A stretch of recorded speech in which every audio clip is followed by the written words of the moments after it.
The snow had stopped falling an hour ago, leaving the forest road silent except for the wind and the distant howls of the border patrol. Kara Lawrence lay in a drift beside the path, her white ceremonial mating dress soaked through with blood and snow, her left arm bent at an angle that promised agony if she tried to shift. But she couldn't shift. The wolfsbane in her system made sure of that. Blood had dried along her temple, where her head struck a rock when Brent threw her from the carriage, her almost mate, the beta she'd trusted since childhood. She remembered his face in those final moments. Not the face of the boy she'd grown up with. Something colder, more calculating. "You know too much, Kara," he'd said, his eyes flashing amber. "I gave you a choice. Accept the marking. Keep quiet about what you saw. Play your role. But you had to be righteous. You had to threaten to tell the Alpha King." Now she was dying. And no one was coming. But someone did come. Someone who would change everything. If you want to know who found her in that frozen forest, and what choice he made that no one expected, tap that like button right now. Because this story of enemies, mates, and impossible choices is just beginning. And trust me, you won't want to miss what happens next. Chapter 1. The Alpha King's Discovery. The cold had stopped hurting 20 minutes ago. Kara knew what that meant. Her body was giving up, surrendering to the inevitable. The wolfsbane coursing through her veins kept her wolf trapped, unable to heal, unable to shift, unable to do anything but whimper helplessly in the back of her mind. "I'm sorry," she thought to her wolf. "I'm so sorry." Her wolf didn't answer. She was too weak, poisoned by the same toxin that was slowly killing them both. Kara closed her eyes, watching her breath form small clouds that dissipated into nothing. How had it come to this? 3 days ago, she'd been preparing for her mating ceremony with Brent Hunter, the beta of Crescent Moon Pack.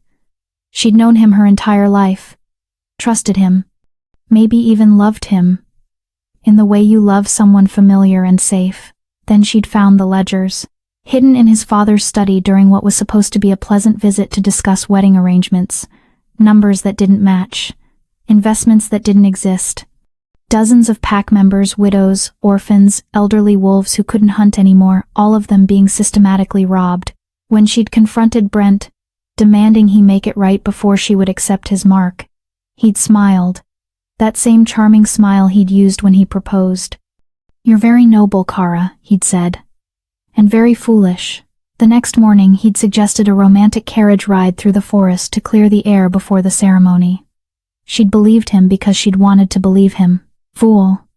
Now she lay in the snow on what she'd learned too late was the border between Crescent Moon Territory and Northern Territory. Brent had planned it perfectly. When she didn't return, he'd express concern, organize a search party in the wrong direction, and eventually declare it a tragic accident. She insisted on walking ahead when the wheel stuck, he'd say. "I lost sight of her in the storm. Her family would grieve. The ceremony would be cancelled. Brent would wait a respectable period, then mate someone else. Someone who didn't ask questions. And the families he was robbing would never know." The sound of paws, massive paws pounding through snow, made Kara's eyes snap open.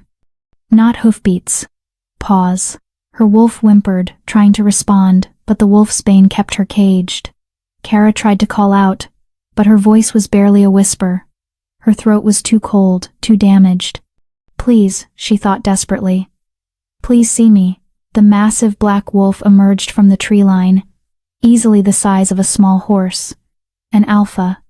Even through her fading vision, Kara could tell. The sheer power radiating from him made the air itself feel heavier.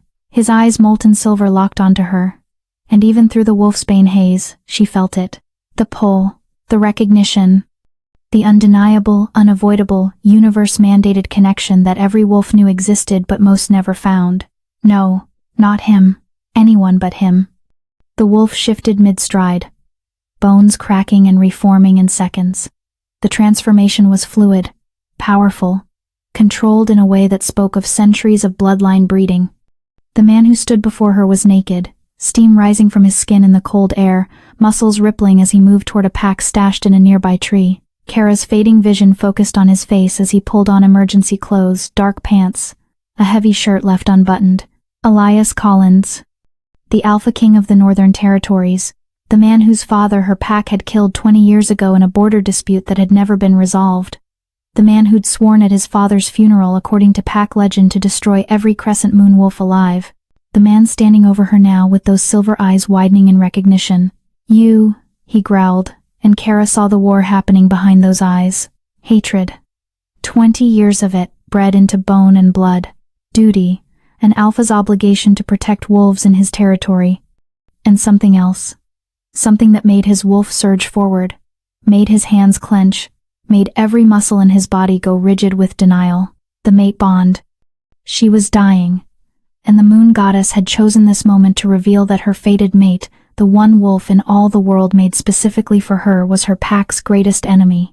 The universe had a cruel sense of humor. Elias stood frozen, staring down at her.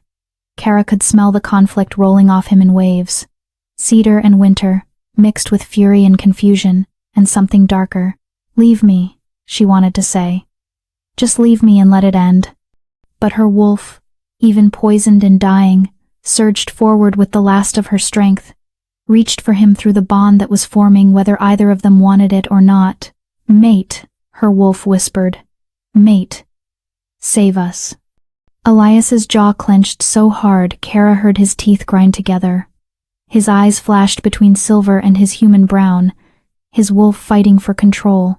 Then he made his choice. He knelt beside her, his large hands surprisingly gentle as they moved over her injuries. Professional, clinical, checking for broken bones, bleeding, signs of internal damage. "Wolfsbane," he muttered, catching the scent even through the blood and snow. His head snapped up, eyes scanning the forest. "Who did this?" Kara tried to answer, but only a weak sound escaped. "Don't talk." His hands moved to her face, tilting her head carefully. "Can you hear me? Blink once for yes." She blinked. "Good, you're in bad shape. Wolfsbane, broken arm, possibly broken ribs, hypothermia." His voice was clipped, controlled. "I'm going to lift you. It's going to hurt." He didn't wait for acknowledgement. He simply slid his arms under her with surprising care and lifted. Kara gasped as pain exploded through her body. Her vision went white, then gray, then started to fade entirely. "No." His voice cut through the darkness. "You will not die. Do you hear me? That's an alpha order." The command in his voice, the undeniable weight of an alpha's will, crashed into her like a physical force. Her wolf, even poisoned, responded. Submitted. Fought to obey. Kara's eyes flew open, her breath coming in painful gasps. "That's it," Elias said, carrying her toward where his wolf must have stashed clothes and supplies. "Stay with me, little wolf. You don't get to die on my land. That's not how this ends." He positioned her carefully on his horse, a massive black stallion that stood perfectly still despite the scent of blood and wolfsbane. Elias mounted behind her, one arm holding her secure against his chest. His scent wrapped around her, cedar and winter, and something wild that her wolf recognized on an instinctive level. "Mate," her wolf sighed. "Safe. Mate will protect." "The nearest settlement is 15 kilometers, Elias said, his voice rumbling against her back. "Can you stay conscious that long?" "I'll try," Kara whispered. "Try harder. I didn't find you just to watch you die." The ride blurred into fragments. The warmth of his body behind her, the steady rhythm of the horse, his voice occasionally asking questions to keep her awake. "What's your name?" "Kara." "Who did this to you?" She couldn't answer that one. Couldn't form the words. "Stay with me, Kara."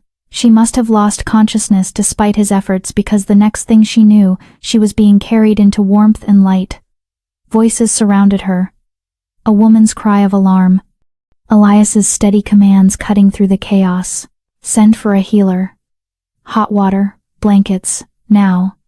And someone bring me wolfsbane antidote. Now." Kara was laid on something soft. A bed. Hands removed her wet clothing, replaced it with dry linen. The healer came, his touch impersonal as he set her arm, bound her ribs, stitched the wound on her temple. Through it all, she heard Elias's voice in the background, speaking to the innkeeper. "She'll need the room for at least a week. Send the bill to Thornridge Manor. And send word to no one without my permission." Is that clear? Thornridge Manor, the Alpha King's seat of power, the fortress that had stood for 300 years as the symbol of Northern Territory strength, the last place any Crescent Moon wolf should ever go. Kara tried to protest, but darkness was pulling her under. The last thing she felt was a gentle hand touching her hair, and a voice rough with emotions she couldn't name whispering something she couldn't quite hear. Then nothing. Chapter 2. A Devil's Bargain. Kara woke to firelight and silence. The room was small but clean, the bed soft beneath her back. Her left arm was splinted and bound, her ribs wrapped tight enough to make breathing shallow but manageable. Her head throbbed with a dull ache that spoke of recent injury, but the sharp, poisonous burn of wolfsbane was finally fading. She was warm, alive, and completely unsure if that was a blessing or a curse. "You're awake." Kara turned her head carefully toward the voice. Elias sat in a chair beside the window, watching her with those pale silver eyes that seemed to see too much. In the firelight, his features were sharp, strong jaw, straight nose, dark hair touched with silver at the temples despite looking no older than his early 30s. He wore no coat now, just a white shirt and dark vest, sleeves rolled to his elbows. He looked like a man who had better things to do than sit vigil over a stranger, except she wasn't a stranger. Not anymore. The mate bond hummed between them, quieter than it should be because neither had accepted it, but present nonetheless, an invisible thread connecting them whether they wanted it or not. "How long?" Kara asked, her voice rough from disuse. 2 days. "The healer says you're fortunate.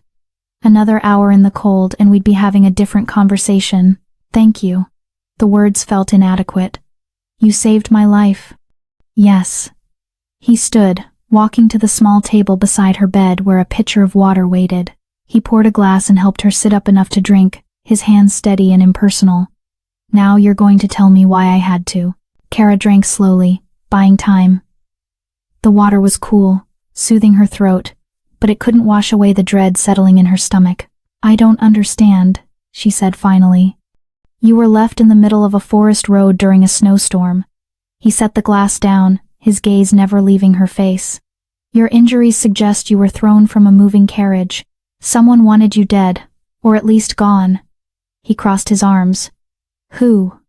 She could lie. She should lie. But what was the point? He'd find out eventually. Alphas always did. "Brent Hunter," she said quietly. "Beta of Crescent Moon Pack." Something flickered in Elias's eyes. Recognition. Interest. And underneath it, a cold fury that made Kara's wolf whimper. "You're the Crescent Moon bride," he said. It wasn't a question. "The one who disappeared 3 days before the mating ceremony. Your pack sent out search parties." "Did they?" Kara laughed bitterly. "How thorough were these searches?" "Your beta claimed you ran away. Got cold feet about mating above your station." Elias's eyes narrowed. "But that's not what happened, is it?" Kara looked at the fire, watching the flames dance. "I found ledgers. Hidden in his father's study during what was supposed to be a pleasant visit to finalize ceremony arrangements. Numbers that didn't match. Investments that didn't exist." She took a breath, feeling the anger rise again, the same anger that had made her confront Brent despite knowing it was dangerous. Dozens of pack members. Widows whose mates died in border skirmishes. Orphans left with nothing. Elderly wolves who couldn't hunt anymore and relied on pack support. All of them being systematically robbed. Her voice hardened. "When I told Brent I couldn't accept his mark unless he made it right, he decided I was a problem that needed to disappear.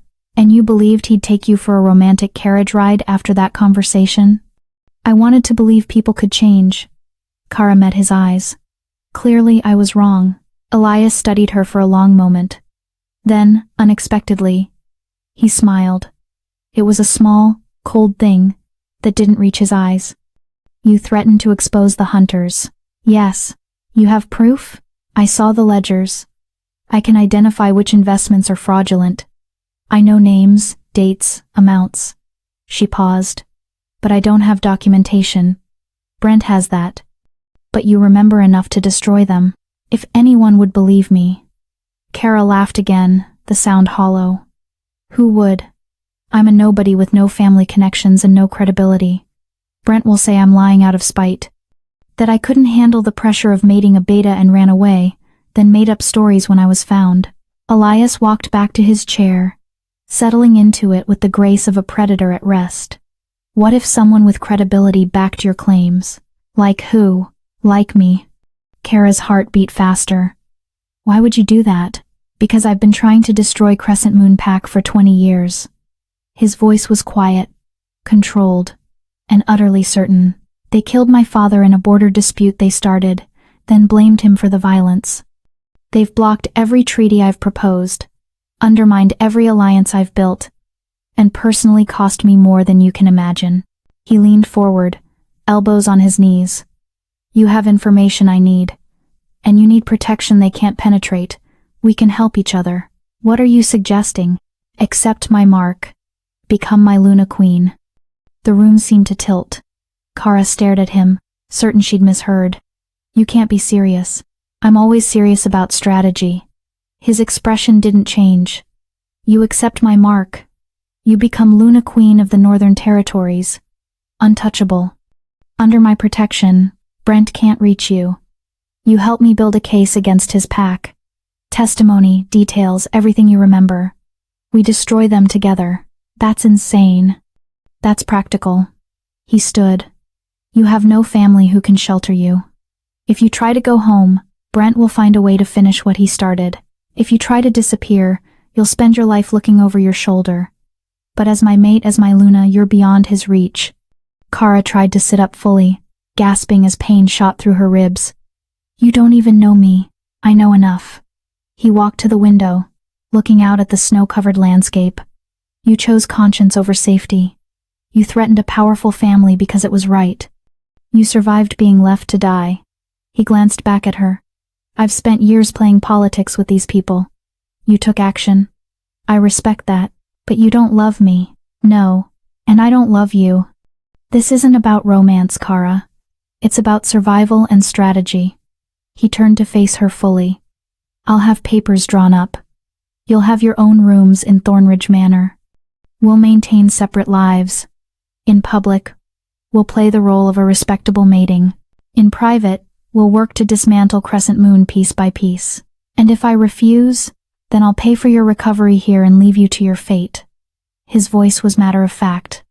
But know this, Brent believes you're dead. The moment you surface anywhere, that changes. He'll come for you, and next time, I won't be there to find you. The fire crackled in the silence. Kara thought of Brent's face as he pushed her from the carriage. The cold, the certainty that she would die alone and unmourned. She thought of the families being robbed, the widows losing everything, the orphan pups who'd inherit nothing because of hunter greed, and she thought of the man standing by the window, offering her a devil's bargain wrapped in protection. If I do this, she said slowly, I want your word that you'll pursue justice for the families they've harmed. Not just revenge. Justice. Elias turned to face her fully. You're negotiating terms while lying in a sickbed with broken bones. Those are my terms. Something that might have been respect crossed his face. Agreed. Justice, not just revenge. Anything else? I want to know what you get out of this. Beyond political victory. He was quiet for a moment. Then, the hunters killed someone I cared about 5 years ago. My younger sister. They made it look like an accident. A carriage going off a bridge during a storm. I've never been able to prove it.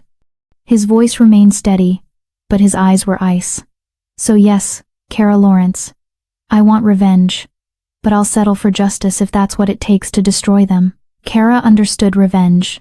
She understood wanting someone to pay for their cruelty. One more condition, she said. If at any point I become a liability to you, if this arrangement puts you in danger, you let me go. No argument. That won't happen. Promise me anyway. Elias crossed the room, standing beside her bed. He extended his hand. I promise. Do we have an agreement? She looked at his hand. Strong, scarred across the knuckles, belonging to a man who'd just offered to make her his Luna Queen so they could destroy their common enemies. She'd been left in the cold to die. Now she was being offered a chance to fight back. The mate bond pulsed between them. urging her to take his hand, to accept what the moon goddess had apparently decided was her fate. Kara took his hand. "We have an agreement." His grip was firm, warm. "Then rest. When you're well enough to travel, I'll take you to Thornridge. We have work to do." He released her hand and moved toward the door. "Your Majesty," she called after him. The formal title felt strange on her tongue. He paused, looking back. "Why were you on that road? In the middle of a storm?" For a moment, his expression shifted, something almost vulnerable beneath the controlled surface. "I was coming back from my northern estates. That road is the fastest route, even in winter." He opened the door. "I don't believe in fate, Kara, but I'm grateful I chose speed over comfort that day." Then he was gone, leaving Kara alone with the fire and the weight of the choice she'd just made. She'd been abandoned in the cold by a man who'd claimed to care for her. Now she'd bound herself to a man who saw her as a weapon. Kara closed her eyes and hoped she'd chosen the lesser danger. Chapter 3. Thornridge. 4 days later, Kara sat in a carriage emblazoned with the Northern Territory crest, a silver wolf howling at a crescent moon, watching the countryside roll past while her ribs ached with every bump in the road. The healer had protested the journey, insisting she needed at least another week of recovery. Elias had simply paid him double and ordered the carriage prepared with extra cushions. "The longer you stay at that inn, the more questions people ask," he'd said that morning, his tone brooking no argument. "Thornridge is isolated, safer, and we have better healers." Now she was traveling to a territory she'd never seen, to accept a mark from a man she barely knew, to become part of a scheme she didn't fully understand. Elias rode on horseback alongside the carriage, checking on her periodically through the window.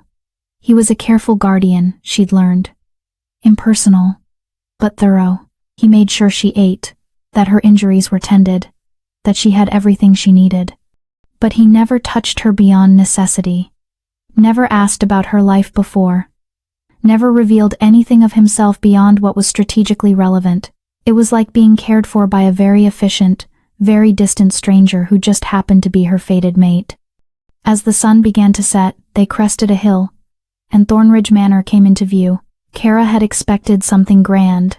She hadn't expected a fortress. Gray stone walls rose 4 stories, topped with crenellations like an ancient castle. Narrow windows stared out over manicured grounds that stretched for miles. The main building was flanked by 2 wings, creating a U-shape around a central courtyard where she could see wolves in human form training with weapons and hand-to-hand combat. Everything about it spoke of power, age, and absolute control.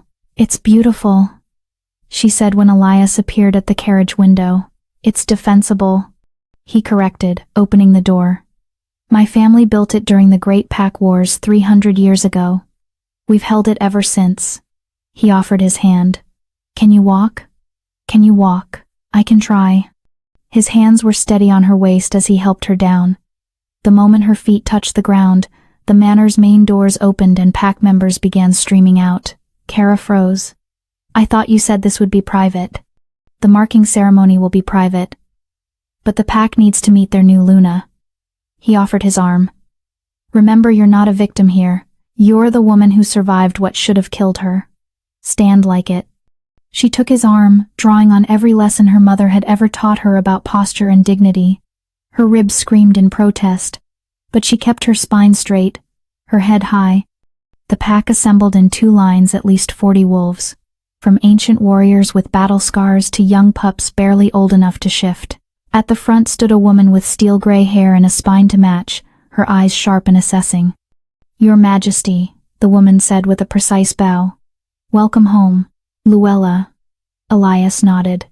"This is Kara Lawrence. She'll be Luna Queen within the week. She's recovering from an attack and requires care. See to it."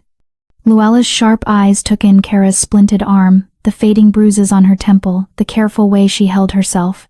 Something like approval flickered across her weathered face. "Of course, Your Majesty. Welcome to Thornridge, Miss Lawrence. We are honored to serve you." "Thank you, Luella," Kara said, keeping her voice steady despite the pain and overwhelming attention. "I look forward to learning from you all." It was a simple response, diplomatic and appropriate, but Luella's expression softened slightly. and several of the younger wolves exchanged approving glances. Your rooms have been prepared in the East Wing, Luella continued. If you need anything, I am at your disposal. Elias released Kara's arm. Luella will show you to your quarters. Rest tonight. Tomorrow we'll discuss arrangements. He walked away before she could respond, disappearing into the manor like he'd already forgotten she existed. Luella cleared her throat. This way, miss. The manor's interior matched its exterior, all stone and dark wood, with tapestries depicting battle scenes and portraits of stern-faced alphas stretching back generations. Luella led Kara through corridors that seemed endless, up a grand staircase, and finally into the East Wing. The Alpha King keeps to the West Wing, Luella explained as they walked. You'll find him in the library most evenings, or in his study during the day. He values his privacy. And what does he value in a Luna? Kara asked. Luella paused, her hand on a door handle. She looked at Kara with an expression that might have been sympathy. Honestly, miss? I don't know. We've never had one before. His father died before finding his mate, and Elias has refused every potential match the council has proposed. She opened the door. These are your rooms. I hope they suit. The suite was larger than Kara's entire childhood home. A sitting room with a fireplace already crackling with warmth. A bedroom with a 4-poster bed draped in deep blue fabric. A dressing room with empty wardrobes waiting to be filled. And a private bathing room with a copper tub large enough to swim in. It's overwhelming, Kara admitted. You'll adjust. Most do. Luella moved to the fireplace, adjusting the logs. The Alpha King has ordered a seamstress to call tomorrow. You'll need appropriate gowns for your role. He's also arranged for instructors pack law, territory management, combat training. You have 6 weeks before the first Interpack Council meeting where you'll be presented as Luna Queen. 6 weeks to become a Luna Queen? 6 weeks to look like one, Luella corrected. Being one takes longer. But if I may speak frankly, Miss the Alpha King doesn't make careless decisions. If he brought you here, he believes you can do this. Don't prove him wrong. After Luella left, Kara sank onto the edge of the bed, finally allowing herself to feel the full weight of exhaustion. Her arm throbbed. Her ribs ached.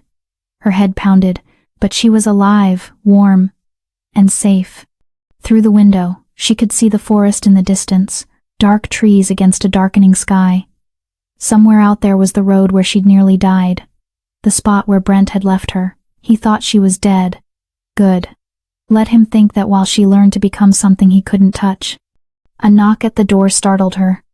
Come in. A young wolf entered, maybe 19 or 20, carrying a tray. Her eyes were downcast, respectful. And Omega Kara realized a wolf without rank or dominance, suited for service roles. Luella sent dinner, miss. And the Alpha King asked me to give you this. She handed Kara a small leather-bound book. What is it? His instructions, miss. He said you should read it tonight. After the Omega left, Kara opened the book, finding pages filled with precise, angular handwriting. Kara, you'll find the next 6 weeks challenging. I'm not a patient teacher, and I have high expectations, but I believe you're capable of meeting them. These pages contain everything you need to know about Thornridge, its history, its laws, the role you'll play. Study them. Your survival depends on understanding this world. We'll dine together each evening at 8. Be punctual. We'll use that time to discuss your progress and coordinate our strategy against Crescent Moon. Remember our agreement. You help me destroy them. I keep you safe. Everything else is negotiable. Elias. Kara closed the book and looked at the dinner tray. Cold roast venison, bread, cheese, fruit. Simple food, but more than adequate. She ate mechanically, her mind already racing through implications. 6 weeks to learn an entire pack's history and customs. 6 weeks to become someone worthy of standing beside an Alpha King. 6 weeks before she'd face the wolves who'd tried to kill her. She'd been left in the cold to die by a man who'd pretended to care. Now she'd bound herself to a man who'd never pretended anything. Somehow, that felt like the more honest danger. The next 3 weeks passed in a blur of lessons and bruises both to her body and her pride. The instructors Elias hired were thorough and merciless. An elderly she-wolf named Eula Leonard taught her pack law and history, drilling her on treaties, territorial boundaries, and the complex web of alliances that kept the packs from open warfare.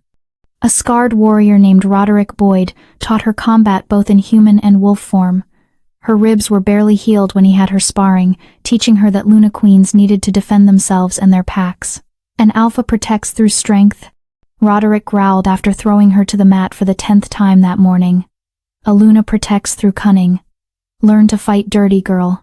Your enemies won't give you mercy. Luella taught her the domestic side, managing pack resources, mediating disputes between pack members, organizing hunts and ceremonies. The work of keeping a pack functional when the alpha was busy with politics and warfare. And every evening at precisely 8 o'clock, Kara dined with Elias. They sat at opposite ends of a table built for 20, the distance between them symbolic. He asked about her progress. She reported what she'd learned. They discussed strategy for exposing Crescent Moon's corruption. It was clinical, professional, and completely devoid of anything resembling warmth, except for the mate bond that hummed between them constantly now, growing stronger as her body healed and her wolf recovered from the wolfsbane poisoning. Every time Elias entered a room, her wolf perked up, wanting to go to him. Every time he was near, his scent cedar and winter made her instincts scream mate, safe, home, but he never acknowledged it, never touched her beyond necessity, never showed any sign that he felt the pull as strongly as she did. On the 21st day, during their evening meal, Elias set down his fork and looked at her directly. Tell me again about the ledgers, he said. Kara had learned this was how he worked, asking the same questions repeatedly, looking for inconsistencies or new details she might have forgotten. Third shelf in Alpha Hunter's private study, behind a copy of Pack Law and Governance. Red leather binding. 3 volumes covering 5 years of investments. What was the largest embezzlement you saw? Widow Dina Avila's mate pension. 50,000 supposedly invested in silver mining operations in the Western Mountains. Instead, it was diverted to cover the Hunter family's personal debts. Elias made a note in the small book he always carried. Dina has influence with several border packs. If we can prove that theft, others will listen. He looked up. How do we prove anything without the physical ledgers? We find other evidence.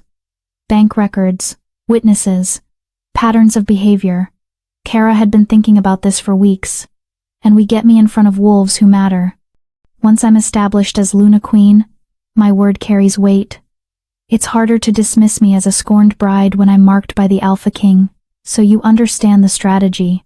I understand I'm bait. You're an asset. He corrected. There's a difference. Is there? Elias's expression didn't change. Bait is disposable. Assets are protected. Which do you think I'd fight for? It wasn't a declaration of affection, but it was, in its way, a promise. The marking ceremony is scheduled for the full moon. He continued, 5 days from now. Private ceremony. Just us and 2 witnesses as tradition requires. Afterward, you'll legally be untouchable by Brent or anyone from Crescent Moon. And then we accelerate the plan. Your first public appearance will be the Interpack Council meeting in 3 weeks. Every major pack will be there. He paused. Including Crescent Moon. Kara's stomach turned. You want me to face him? I want you to stand beside me as my Luna Queen while he watches everything he threw away become something he can never touch. And I want you to do it with your head high, showing every wolf in that room that you survived and became stronger for it. What if he tries something? He won't. Not publicly. Not with me there. Not with witnesses. Elias's voice was cold and certain. But he will know you survived, and that knowledge will eat him alive. Chapter 4. The Mark. That night, Kara stood at her window watching snow fall over the gardens, unable to sleep. In 5 days, she would accept Elias's mark, bind herself to him permanently through the mate bond, become Luna Queen of the Northern Territories. She should be terrified. Instead, she felt something sharper, something that tasted like rage and justice mixed together. Brent had left her in the cold because he thought she was powerless, disposable. It was time to prove him catastrophically wrong. A knock at her door broke through her thoughts. Strange, it was well past midnight. The pack should be sleeping. Come in. Elias entered, and Kara's heart skipped. He'd never come to her rooms before, had always maintained careful distance. He wore only dark pants and a loose shirt, his hair slightly disheveled like he'd been running his hands through it. "Can't sleep?" he asked. "No, you?" "I don't sleep much." He moved to stand beside her at the window, careful to maintain space between them. "Nervous about the ceremony? Should I be?" "Most wolves are. The marking is intense, permanent. Once it's done, there's no undoing it." He glanced at her. "Even if we wanted to. Do you want to undo it?" Elias was quiet for a long moment, his silver eyes reflecting the moonlight. "No. This arrangement serves both our purposes. You get protection and justice. I get the weapon I need to finally destroy the wolves who've plagued my territory for decades." His voice was matter of fact. "It's a fair trade. Is that all I am to you? A weapon?" He turned to face her fully, and something flickered in his expression, something quickly suppressed. "You're my fated mate, Kara. The moon goddess chose you specifically for me, despite every logical reason why that's a terrible idea. You're from my enemy's pack. You're caught up in corruption I'm trying to expose. And you're stubborn enough to negotiate terms while dying." A ghost of a smile touched his lips. "So no, you're not just a weapon. You're also a complication I didn't plan for and don't quite know how to handle." Kara felt her wolf stir at his words, at the admission underneath the clinical exterior. "You feel it too, then? The bond?" "Every second." His voice roughened. "It's like an itch I can't scratch, a pull I can't resist. My wolf wants to claim you, mark you, keep you close every moment, but my human side knows that giving in to that need makes me vulnerable. And you don't do vulnerable. I can't afford to." He looked away. "I'm the Alpha King. I have enemies everywhere, wolves who'd exploit any weakness. If they knew how much—" He stopped himself. "If they knew the bond was affecting me, they'd use you against me. So you keep distance, stay cold. I keep you safe," he corrected. "There's a difference." Kara studied his profile, the sharp lines of his face, the tension in his shoulders.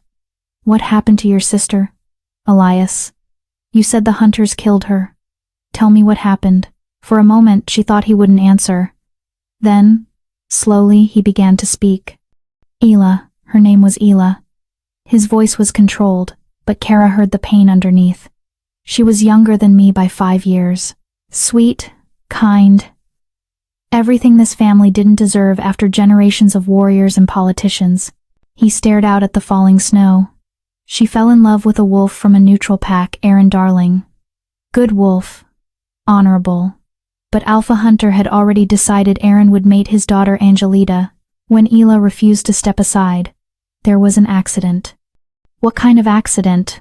"Her carriage went off a bridge during a storm. The driver swore the wheel had been tampered with, that he smelled crescent moon wolves in the area before it happened. But he was just a servant, his word meant nothing. And Alpha Hunter had witnesses claiming Ela had been drinking, that she was reckless." Elias's hands clenched on the windowsill. "The Interpack Council ruled it an accident. I've spent 5 years gathering proof it was murder. I've never found enough. I'm sorry." "Don't be sorry. Help me make them pay." He turned to face her. "That's what you're here for, isn't it?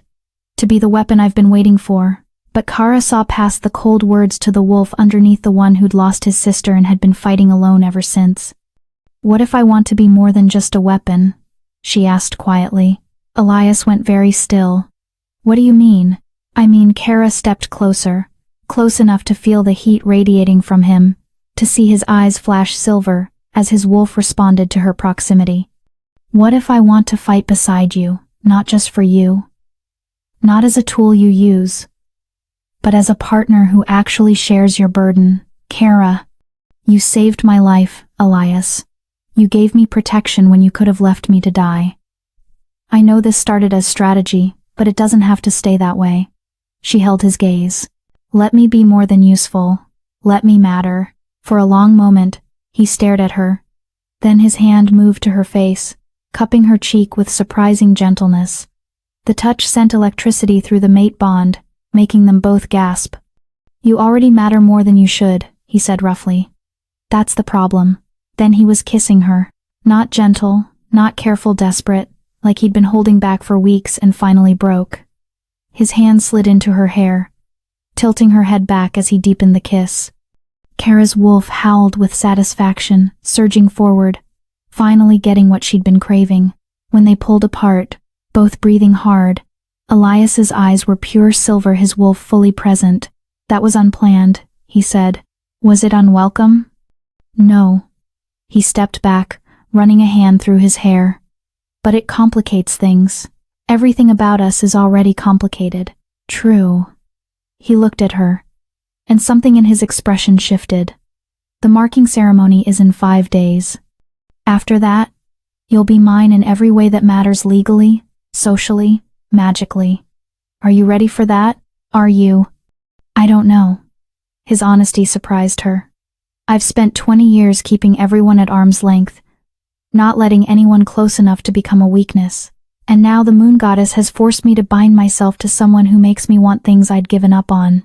What things? Partnership, trust. Someone who fights with me, instead of for their own agenda. He moved toward the door, then paused.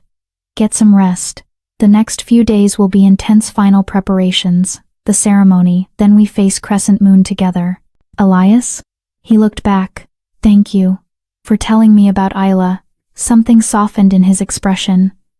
She would have liked you. You're stubborn, like she was too brave for your own good. After he left, Kara touched her lips, where he'd kissed her, feeling the mate bond humming with satisfaction. 5 days until the marking. 5 days until she permanently bound herself to a wolf who was slowly becoming more than just her protector. 5 days until everything changed. The marking ceremony took place under the full moon in the sacred clearing where every Northern Territory alpha had claimed their mate for 300 years. Kara stood at the edge of the clearing, dressed in traditional ceremonial white, a simple gown that left her shoulders bare for the marking. Silver cuffs adorned her wrists, engraved with the pack's sigil. Her hair hung loose down her back as tradition demanded. Through the trees, she could see the clearing. The ancient stone altar. The pack assembled in a circle, over 200 wolves in human form, all waiting to witness their alpha claim his mate. Nervous. Luella appeared beside her, adjusting Kara's dress. Terrified, Kara admitted. Good. That means you understand what you're doing. Luella's expression was kind.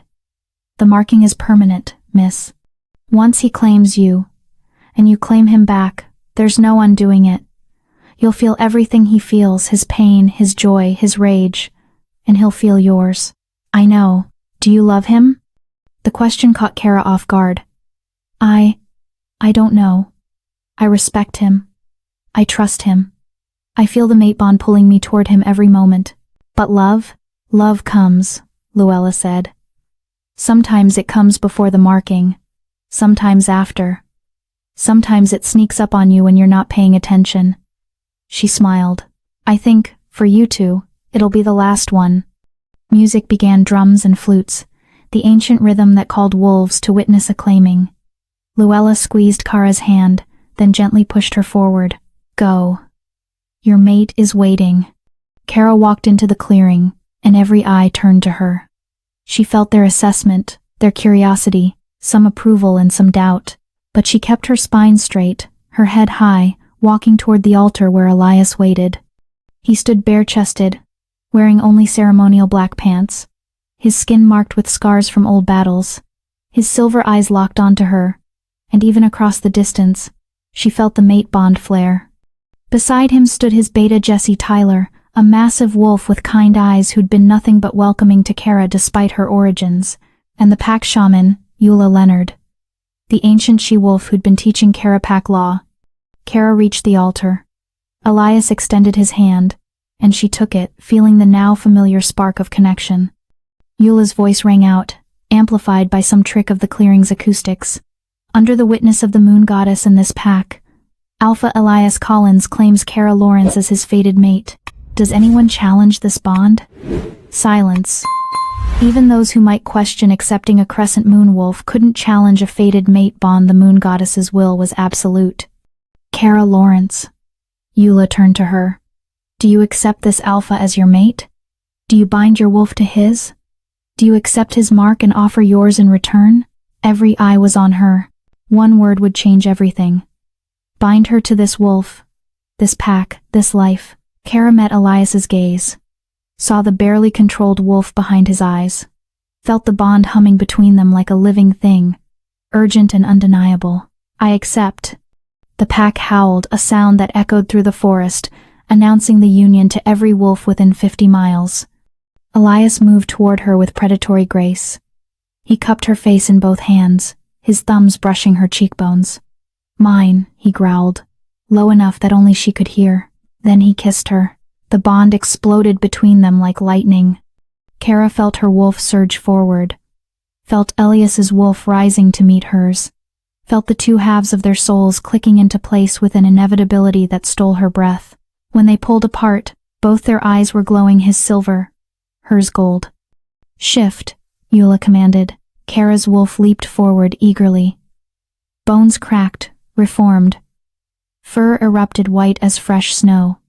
Her wolf was smaller than most, built for speed rather than power, but fierce and fast. Elias shifted beside her, a massive black wolf easily twice her size, radiating alpha dominance that made every wolf in the clearing bare their throats in automatic submission. The pack shifted with them, 200 wolves howling under the full moon, their voices rising in celebration. Elias's wolf approached hers, circling, dominant and possessive. Kara's wolf submitted, baring her throat not in weakness, but in trust, offering him access to her most vulnerable place. His jaws closed gently on her throat, his teeth pressing against her pulse point, the marking. She felt the magic burning through her bloodstream as his scent permanently bonded with hers, as his claim sank into her soul, marking her as his in every way that mattered. Then it was her turn. She rose, and he submitted, and alpha submitting was rare, sacred, only done for a true mate. She marked him in return, her smaller jaws finding the junction of his throat and shoulder, feeling his blood on her tongue, tasting cedar and winter and home. The bond completed with a flash of silver light that illuminated the entire clearing. When they shifted back to human form, the marks were visible, 2 crescent-shaped scars on their throats that glowed faintly in the moonlight. Permanent. Unbreakable, proof of their bond for any wolf to see. The Alpha King and his Luna Queen, Eula announced, her voice carrying. Bound by fate, marked by choice, witnessed by the pack, and blessed by the moon goddess. The pack howled again, and Kara felt it, the pack bond snapping into place like invisible threads connecting her to every wolf present. She was no longer just Kara. She was their Luna Queen. Every wolf in this territory was now hers to protect, hers to guide, hers to fight for. And they were hers to command. Elias's hand found hers, their fingers interlacing. Through the bond, she felt his satisfaction, his pride, and underneath it, carefully hidden but present, something that felt like hope. Chapter 5. Luna Queen. The celebration lasted until dawn, pack members drinking, dancing, and celebrating their alphas mating with wild abandon. But Elias and Kara left after the first hour, tradition allowing the newly mated pair privacy. They walked back to Thornridge Manor in silence, the mate bond humming between them, now fully formed and overwhelming in its intensity. Kara could feel Elias's emotions bleeding through satisfaction, possessiveness, and a carefully controlled desire that made her wolf purr with anticipation. When they reached the manor, Elias stopped at the base of the grand staircase. "Your rooms are in the east wing," he said, his voice carefully neutral despite the bond screaming between them. "Mine are in the west. You're welcome to stay in yours if you prefer." Kara stared at him. "We just completed a mate bond in front of 200 wolves, and you're offering me separate rooms? I'm offering you a choice." His eyes flashed silver. "The bond is complete. We're marked, we're mated. But that doesn't mean you're obligated to," he seemed to search for words. "I won't force anything you're not ready for." Despite everything, the ceremony, the marking, the overwhelming pull of the bond, he was still giving her control, still letting her decide. Kara's wolf made the decision before her human side could overthink it. She took his hand. "Show me your rooms." Something blazed in his eyes. "Are you sure?" "We're mated, Elias. We're bound for life, I'm sure." He led her to the west wing, to a suite even larger than hers. But Kara barely noticed the space. She was too focused on the wolf beside her, on the bond pulling them together like gravity. The moment the door closed, Elias had her against it, his mouth on hers, hungry and claiming. Kara kissed him back with equal ferocity, her wolf finally getting what she'd been denied for weeks. "I've wanted this since I found you." Elias growled against her throat. "Since I first caught your scent and my wolf recognized you. Do you have any idea how hard it's been to keep my distance? Then stop keeping it." What followed was intense, primal, the mate bond amplifying every touch, every sensation. When they finally collapsed together hours later, both sated and exhausted, Kara felt the bond settle into something deeper, not just magical connection, but genuine intimacy. Elias pulled her against his chest, his hands stroking her hair with surprising tenderness. "No regrets?" he asked quietly. "None." She traced the mark on his throat, her mark claiming him as hers. "You? Only that I didn't find you sooner." He tilted her chin up, his silver eyes serious. "I know this started as strategy, a bargain between enemies. But Kara, what I feel through this bond, what I'm starting to feel for you, that's real. You understand that?" "I do." She pressed her hand over his heart, feeling it beat steady and strong. "I feel it too. It terrifies me. But I feel it." "Why does it terrify you?" "Because everyone I've ever trusted has hurt me. My parents used me as a bargaining chip to elevate the family's status. Brent used me to gain access to pack connections, then tried to kill me when I became inconvenient." She looked away. "How do I know you won't do the same?" Elias was quiet for a long moment. Then he took her hand, pressing it more firmly against his chest. "Feel that? My heartbeat. Through the bond. You can feel if I'm lying. That's what the mate bond does. It makes deception impossible between us." He held her gaze. "I swear to you, Kara, I will never use you and discard you. I will never let you become convenient or disposable. You're my mate, my Luna, and I will protect you with everything I have, not because it's strategic, but because losing you would destroy me." Through the bond, Kara felt the truth of his words, felt his fierce protectiveness, his growing affection, his absolute certainty. "Okay," she whispered.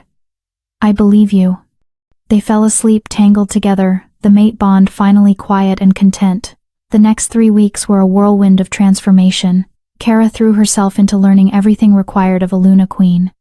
Luella taught her the intricacies of pack management, how to handle disputes between pack members, how to organize hunts and patrols, how to manage the pack's resources so everyone was cared for. Roderick continued her combat training, pushing her harder now that she was fully healed. "You're a Luna Queen now," he growled after she successfully pinned him for the first time. "That makes you a target. Every wolf who wants to hurt the Alpha King will come for you. You need to be able to defend yourself." Eula taught her pack law and politics, the complex web of alliances, treaties, and old grudges that governed relations between packs. She also taught Kara how to use her new position's authority. "As Luna Queen, you have the power to command any wolf in this territory," Eula explained. "Your word carries the weight of the Alpha King's authority. Use it wisely." And every evening, Kara dined with Elias, but now they sat together at one end of the table instead of at opposite ends. Now they discussed not just strategy but their days, their thoughts, the small intimacies that came with being truly mated. The bond between them deepened. Kara learned to read his moods through the connection, to sense when he was stressed or angry or needed her presence. And he learned the same about her, appearing in her training sessions when she was frustrated, bringing her tea when she was overwhelmed with pack law, holding her when nightmares of the snow and cold woke her in the night. They were becoming partners. Real partners, not just strategic allies. On the 20th day after their marking, during breakfast, Elias set down a letter with the Northern Council's seal. "It's confirmed," he said.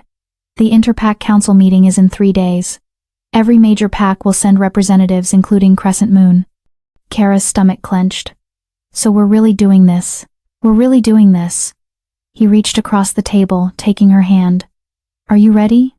"I don't know. I've been preparing for weeks, but actually facing Brent, facing the wolves who let him try to kill me." She took a breath. "What if I freeze? What if I can't do this?" Then you remember what he did to you. Remember that he left you in the cold to die. Remember every family he stole from. Every widow left with nothing. Every orphaned pup who suffered because of his greed. Elias's voice was firm. And you walk into that council chamber as Luna Queen of the Northern Territories as living proof that he failed. And if he tries to discredit me, he will try. He'll say you're lying, that you're mentally unstable, that you're making wild accusations to get revenge for being rejected. Elias squeezed her hand. But you'll stay calm. Stay rational. Let him get angry while you stay composed. We have evidence, bank records, testimony, patterns of fraud. We'll present facts, not emotions. Will it be enough? It has to be. His eyes hardened, because if the council won't act, I will. And that will mean war. Kara heard the certainty in his voice. He meant it. If the council refused to bring Crescent Moon to justice, Elias would do it himself, consequences be damned. Let's hope it doesn't come to that, she said quietly. Let's hope. But his expression said he was prepared for either outcome. 2 days before they were scheduled to leave for the council meeting, something happened that changed everything. Kara was in the training yard with Roderick, practicing defensive moves in wolf form, when a commotion at the main gate caught her attention. She shifted back to human form, pulling on the clothes she'd left nearby, and hurried toward the noise. A small Omega wolf stood at the gate, trembling and exhausted. Her clothes were torn, her face bruised. Guards surrounded her, but she was begging to speak with the Luna Queen. Let her through, Kara commanded, her Luna authority making the guards step aside immediately. The Omega practically collapsed at Kara's feet. Please, Your Majesty. Please, you have to help us. Help who? What happened? Crescent Moon Pack. Beta Brent, he's been purging anyone who might testify against him. 3 families have disappeared in the last week. He's calling them traitors, saying they stole from the pack. The Omega's eyes were wild with fear. But everyone knows the truth. He's eliminating witnesses. Ice flooded Kara's veins. Which families? The Avalas, the Campos, the Rojas. The Omega grabbed Kara's hand. Please, Your Majesty. My sister is married to Greg Campos. She's pregnant with their first pup. If Brent finds them, where are they now? Hiding in the neutral zone between territories. But they can't stay there. Rogues hunt that area. And Brent has trackers looking for them. Kara's mind raced. 3 families' innocent wolves who'd been victims of Brent's embezzlement, now being hunted to prevent them from testifying. If they died, the case against Crescent Moon would be much harder to prove. Roderick, she called. The old warrior appeared immediately. Gather a patrol. 20 wolves, fully armed. We're going to the neutral zone. Your Majesty, you can't. Roderick started. Those are my wolves now, under attack by our enemies. I'm not leaving them to die. She held his gaze, letting her Luna authority shine through. Gather the patrol. Now. Roderick bowed and moved to obey. Luella appeared, looking worried. The Alpha King is in council with the territory lords. He doesn't know about this. Then, someone should tell him. Kara was already moving toward the armory. But I'm not waiting for permission. Those families need help now. By the time Elias burst into the courtyard 15 minutes later, Kara was already armed and mounted, with 20 warriors ready to ride. What the hell do you think you're doing? His voice carried alpha command that would have made most wolves submit instantly. But Kara was his mate, his Luna Queen. She was partially immune to his commands, a protection the mate bond provided so Lunas could stand up to their alphas when necessary. I'm going to rescue wolves who are being hunted by Crescent Moon, she said calmly. Families who were victims of Brent's crimes. He's trying to eliminate them before they can testify at the council meeting. Then send the patrol. You don't need to go yourself. Yes, I do. I'm their Luna Queen. They're risking everything to seek refuge with us. The least I can do is meet them halfway. Elias's jaw clenched. Through the bond, Kara felt his fury warring with pride. His desire to keep her safe conflicting with respect for her taking responsibility for her pack. Fine, he said finally. But I'm coming with you. And we're taking 50 warriors, not 20. Elias, those are my terms. Take them, or I'll alpha command every wolf here to stand down. Kara knew he could do it. And knew he would. Fine, 50 warriors. But we leave now. Within the hour, they were riding toward the neutral zone. 50 Northern Territory wolves moving fast and quiet through the forest. Kara rode beside Elias, her senses sharp, her wolf on high alert. Through the bond, she felt his tension. His concern for her safety. His anger at Brent for forcing this situation. I had to do this, she said quietly as they rode. I know. His voice was gruff. Doesn't mean I have to like putting you in danger. I'm not fragile, Elias. I'm not the dying wolf you found in the snow anymore. No, you're not. You're the Luna Queen who rides into danger to protect her wolves. He glanced at her, silver eyes gleaming in the fading light. You're magnificent and terrifying, and I'm trying very hard not to lock you in a tower for your own safety. Despite the tension, Kara smiled. You know I'd just escape. I know. It's one of the things I love about you. He paused, then seemed to realize what he'd said. I mean, you love me? Elias was quiet for a moment. Then, yes, I do. I didn't plan to. But I love you, Kara.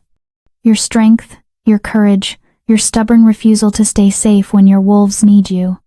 He reached over, briefly touching her hand. We'll talk about this later, after we get those families to safety. Okay, Kara whispered, warmth flooding through the bond. Later. They found the refugees just before nightfall, 3 families huddled in a cave, terrified and desperate. The moment they saw Kara's white wolf leading the patrol, they started crying with relief. Your Majesty, Deanna Avila sobbed, bowing despite her exhaustion. Thank the moon goddess. We didn't know if anyone would come. Of course I came. Your Northern Territory wolves now, under my protection. Kara shifted back to human form. We're taking you to Thornridge. You'll be safe there. But the council meeting, Greg Campos started. If we testify against Beta Brent, he'll do nothing, Elias said, his voice carrying absolute authority. Because you'll be under the protection of the Alpha King. And anyone who touches you will answer to me. The rescue went smoothly, too smoothly. They were halfway back to Northern Territory when Kara's instincts screamed danger. Ambush! She shouted just as 20 Crescent Moon wolves burst from the tree line. Chaos erupted. Northern Territory warriors engaged the attackers while Elias and Kara positioned themselves between the enemy and the refugees they were protecting. Kara shifted mid-stride, her white wolf launching at a massive brown wolf wearing Crescent Moon colors. They collided in a tangle of fur and fangs. She fought with everything Roderick had taught her, fast, dirty, using her smaller size as an advantage. Through the bond, she felt Elias nearby, felt his protective fury as he tore through enemies with brutal efficiency. Then she saw him, Brent, in his tawny wolf form, trying to circle around to get to the refugees. Their eyes met across the battlefield, and she saw his shock, his disbelief. She was supposed to be dead. Buried by snow, forgotten. Instead, she was Luna Queen, marked and mated, leading warriors to protect the very wolves he was trying to silence. Kara howled a challenge, a declaration. I survived, and I'm coming for you. Brent hesitated, clearly torn between finishing what he started and retreating. Then Elias appeared beside Kara, his massive black wolf radiating deadly intent. Brent ran. His warriors followed, retreating into Crescent Moon territory. The fight was over in minutes. 3 Northern Territory warriors injured, but none killed. All the refugees safe. Elias shifted back, immediately checking Kara for injuries. Are you hurt? I'm fine. A few scratches, nothing serious. She shifted as well, accepting the clothes someone handed her. Did you see Brent? I saw. He knows you're alive now. Knows you're protected. Elias pulled her close. And through the bond, she felt his relief that she was safe. The council meeting just got a lot more interesting. Chapter 6. The Council. The Grand Hall of the Neutral Grounds had been built for exactly this purpose: interpack politics conducted without bloodshed. The massive stone structure sat on territory claimed by no pack, governed by ancient treaties that made it sacred ground where violence was forbidden. 20 packs had sent representatives to the Interpack Council meeting, Alphas, betas, lunas. The hall buzzed with conversation, political maneuvering, and the barely concealed tension that always existed when this many dominant wolves gathered in one place. Kara stood in the preparation room adjacent to the main hall, smoothing her gown for the 10th time. She wore midnight blue silk that marked her as Luna Queen, a silver circlet in her hair, and Elias's mark visible on her throat glowing faintly with the mate bond's power. "You look beautiful," Elias said from behind her. He wore formal black, the Northern Territory crest embroidered in silver on his chest. "And terrifying. It's a good combination for what we're about to do. I'm nervous." "Good. That means you understand the stakes." He moved to stand beside her, taking her hand. "Remember the plan. We enter together. Let them see you as my mate. My Luna, untouchable. When the time comes, I'll call for an investigation into Crescent Moon's financial practices. You'll provide testimony. The refugees will corroborate. We'll present evidence. And if the council refuses to act, then we've established a public record of their crimes. Other packs will demand their own audits. Crescent Moon's reputation will crumble whether the council acts or not." His eyes hardened. "But they will act. I'll make sure of it." A knock at the door. Jesse, Elias's beta, poked his head in. "Everyone's assembled, Your Majesty. Crescent Moon delegation just arrived." Through the bond, Kara felt Elias's satisfaction. Perfect timing. Let them settle in, get comfortable. Then we make our entrance. They waited 5 more minutes. Long enough for the hall to fill, for conversations to start, for attention to drift. Then, the herald announced them, the Alpha King of the Northern Territories and his Luna Queen. The hall went silent. Elias entered first, commanding every eye with the sheer force of his presence. Then Kara, her hand on his arm, her spine straight, her head high. She felt the weight of hundreds of eyes assessing her, judging her, wondering about the mysterious Luna Queen who'd appeared from nowhere. Then she caught Brent's scent. Her eyes found him across the hall, standing with his father, Alpha Rolando Hunter, and his mother, the cunning Bridget Hunter, who'd always been the real power behind Crescent Moon's throne. Brent's face had gone white as snow. Even from across the room, Kara could see his shock, his disbelief, his fear. Good. Let him be afraid. Alpha Hunter's expression was harder to read: surprise, certainly, but also calculation. He was already strategizing, trying to figure out how to handle this unexpected complication, and Bridget's eyes had narrowed dangerously, her sharp mind clearly racing through implications. The council head, an ancient alpha named Gerard Sparks, who governed the neutral territory, stood at the center of the hall. "Alpha King Elias, Luna Queen Kara, welcome. We're honored by your presence."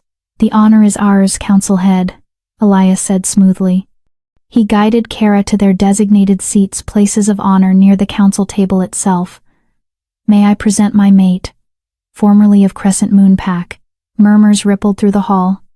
Former Crescent Moon? Mated to their greatest enemy? How unexpected, Gerard said carefully. "I was unaware of this connection." "It was a private ceremony," Elias said, "as is our right. But we're pleased to introduce her to the wider pack community now." Alpha Hunter stood, his expression controlled but his scent betraying agitation. "Your Majesty, if I may, this is highly irregular. The wolf you've claimed as mate was betrothed to my son. She disappeared before their ceremony under suspicious circumstances. Now she reappears as your Luna Queen?" He looked around the hall. "Surely you see how this appears." "How does it appear, Alpha Hunter?" Elias's voice carried a dangerous edge. "Like manipulation. Like a political move designed to embarrass my family and pack. Or," Kara spoke for the first time, her voice carrying clearly through the hall, "like I survived an assassination attempt and sought refuge with the one alpha powerful enough to protect me." The hall erupted in whispers. Gerard raised his hand for silence. "These are serious accusations, Luna Queen." "Assassination attempt?" "Yes, council head." Kara stood, and Elias stood with her, a united front. 3 days before I was to accept Beta Brent's mark, I discovered evidence of systematic embezzlement from Crescent Moon Pack funds. When I confronted him, demanding he make restitution before I would mate him, he chose to eliminate the problem, She kept her voice steady, factual. He drugged me with wolfsbane to prevent shifting or healing, then threw me from a moving carriage into the forest during a snowstorm. He left me to die. I would have died if the Alpha King hadn't found me by chance on his territory. This is absurd, Brent shouted, his control finally snapping. She's lying. She ran away because she couldn't handle, then explained the wolfsbane in her system when I found her. Elias interrupted coldly. Explain the broken bones, the hypothermia, the injuries consistent with being thrown from a moving vehicle. An accident. She must have what? Poisoned herself with wolfsbane, then threw herself from a carriage in the middle of nowhere. Elias's voice dripped with contempt. You'll have to do better than that. Bridget Hunter stood smoothly. Council head, this is clearly a case of misunderstanding compounded by emotional instability. The girl, she emphasized the word dismissively, has been influenced by our family's enemies. The Alpha King has a known grudge against Crescent Moon. Of course he'd believe any accusation against us. Is it a grudge to seek justice for murder? Elias's voice cut like a blade. Your pack killed my sister 5 years ago. Made it look like an accident. I've never forgotten. That was ruled accidental by this very council, Gerard said carefully. We cannot relitigate closed cases without new evidence. Then let's discuss new evidence, Elias said. Luna Kara witnessed financial records showing systematic fraud.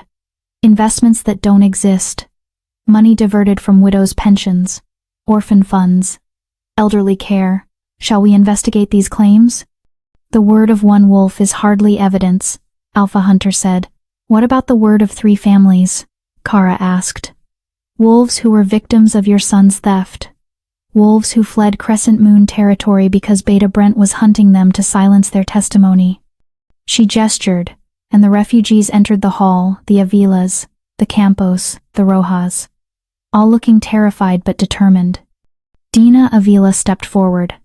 Council head, Beta Brent embezzled my late mate's pension. 50,000 that was supposed to be invested for my family's future. When I questioned the returns, I was told not to worry about it. Then, last week, Beta Brent's enforcers came to my home in the middle of the night. They said I was a traitor to the pack. I barely escaped with my life. Greg Campos spoke next. My family's trust fund money left by my grandfather for his descendants was diverted to cover Hunter family debts. I have documentation showing the transfers, if the council wishes to see it. One by one, the refugees testified, each with similar stories. Money stolen, questions dismissed, and recently, threats and violence to keep them quiet. The hall was dead silent by the time they finished. Gerard looked at Alpha Hunter. These are serious accusations. Do you have a response? Disgruntled pack members making wild claims, Hunter said. But his voice lacked conviction. Every pack has wolves who feel slighted, who blame their leaders for personal failures. 3 families fled your territory in fear, Elias said. More are likely too terrified to come forward. That's not disgruntlement, that's systematic abuse. You have no proof of wrongdoing, Bridget interjected. Just testimony from wolves with obvious bias and a Luna Queen who admits she has an agenda against our family. Actually, a new voice said, we have quite a bit of proof. An older wolf stepped forward. Randy Carpenter, the council's chief investigator. He carried a leather satchel bulging with documents. Council head, you asked me to conduct a preliminary investigation into Crescent Moon Pack's financial practices 3 weeks ago. After several other packs raised concerns about similar investment irregularities, Randy opened the satchel. I've found systematic evidence of fraud spanning 5 years. Falsified investment returns, diverted funds, phantom projects that never existed. He pulled out ledgers, bank statements, correspondence. This isn't speculation or biased testimony. This is documented proof of embezzlement on a massive scale. The hall erupted in chaos. Alphas shouting questions, pack members demanding answers, the Crescent Moon delegation trying desperately to maintain some semblance of control. Gerard banged his gavel repeatedly. Order. We will have order. When the noise died down, he looked at Alpha Hunter with an expression of barely contained fury. Alpha Hunter, in light of this evidence, I'm calling for a formal investigation into Crescent Moon Pack's financial practices. You and your son will submit all records to council investigators within 7 days. This is a witch hunt, Hunter protested. This is justice, Gerard corrected coldly. And if you refuse to cooperate, the council will declare Crescent Moon in violation of Interpack law. That carries severe consequences, including loss of territory, trade restrictions, and potential disbandment of your pack leadership. You can't. I can, and I will. Gerard's voice carried absolute authority. 7 days, Alpha Hunter. Comply or face the consequences. He turned to Brent, who'd been standing frozen throughout the proceedings. Beta Brent Hunter, you are hereby ordered to submit to council custody pending investigation into charges of embezzlement, fraud, and attempted murder. Guards, detain him. No. Brent's eyes flashed yellow, his wolf surging forward. I won't. He shifted mid-sentence, his tawny wolf launching toward the exit, but he'd barely taken 3 steps before Elias shifted, his massive black wolf intercepting with brutal efficiency. They collided in a tangle of fur and fury. Despite the sacred ground prohibition on violence, no one moved to intervene, and Alpha King defending his mate against her attempted murderer fell under justified protection. The fight was brief and vicious. Elias was larger, stronger, and infinitely more experienced. Within seconds he had Brent pinned, jaws locked on the back of his neck in a hold that could easily become lethal. Yield, Elias growled, the word garbled but understandable through his wolf form. Brent struggled for a moment, then went limp in submission. Elias held him for 3 more seconds, making his dominance absolutely clear. Then released him and shifted back to human form. Someone tossed him clothes, which he pulled on with deliberate calm. Beta Brent Hunter, Elias said, his voice carrying through the silent hall, attempted to murder my mate. Left her dying in the snow after poisoning her with wolfsbane. By pack law, that gives me the right to claim blood justice. Your Majesty, Gerard said carefully, while we acknowledge your right, perhaps the council investigation should. I'm not claiming it, Elias interrupted. Yet. But I want it on record that if the council's investigation fails to deliver justice, I will pursue it myself. His eyes swept the hall, landing on each alpha present. And any pack that stands in my way will be choosing a side in a war they cannot win. The threat hung in the air. No one doubted he meant it. Kara moved to stand beside Elias, her hand finding his. Through the bond, she felt his protective fury, his satisfaction at having Brent beaten and subdued, his absolute certainty that justice would be done. Council head, she said quietly. The wolves who fled to Northern Territory seeking refuge, they'll need protection while the investigation proceeds. I request the council grant them temporary sanctuary status. Gerard nodded. Granted, the refugees are under council protection. Any wolf who harms them will answer to this body. He looked at the Crescent Moon delegation. This session is concluded. Alpha Hunter, you have 7 days. Use them wisely. As they left the hall, Kara felt the weight of hundreds of eyes following them. They'd done it. Exposed Crescent Moon's crimes publicly, secured protection for the victims, and put Brent in council custody, where he couldn't hurt anyone else. But as they reached their carriage, Elias pulled her aside. That was the easy part, he said quietly. What do you mean? Brent is contained. But Alpha Hunter and his mate, they won't accept defeat quietly. They'll fight back with everything they have. His expression was grim. We need to be prepared for retaliation. What kind of retaliation? The kind that targets what I care about most. He touched her face gently. You. They'll come for you, Kara. Try to discredit you, hurt you, maybe even try to finish what Brent started. Fear flickered through her, but she pushed it down. Then we'll be ready. We will, he promised. Because I won't lose you. Not to them. Not to anyone. Through the bond, Kara felt his absolute conviction. And for the first time since this all began, she felt something shift inside her, not just gratitude or strategy, but genuine love for this wolf who'd saved her, protected her, and fought beside her. I love you, she said.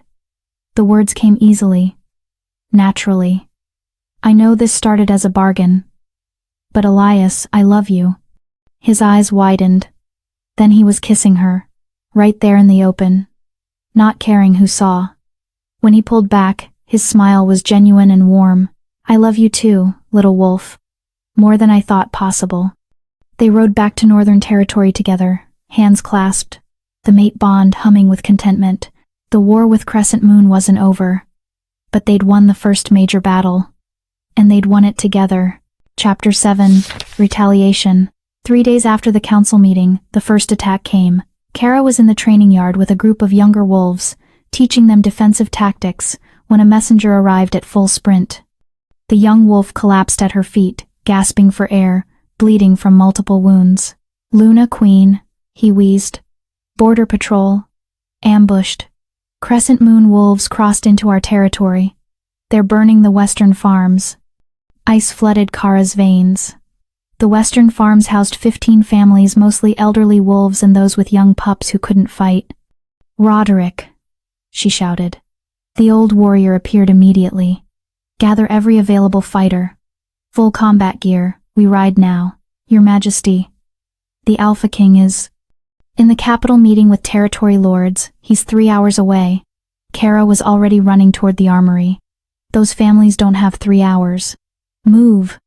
Through the bond, she felt Elias's alarm as her fear and urgency bled through to him.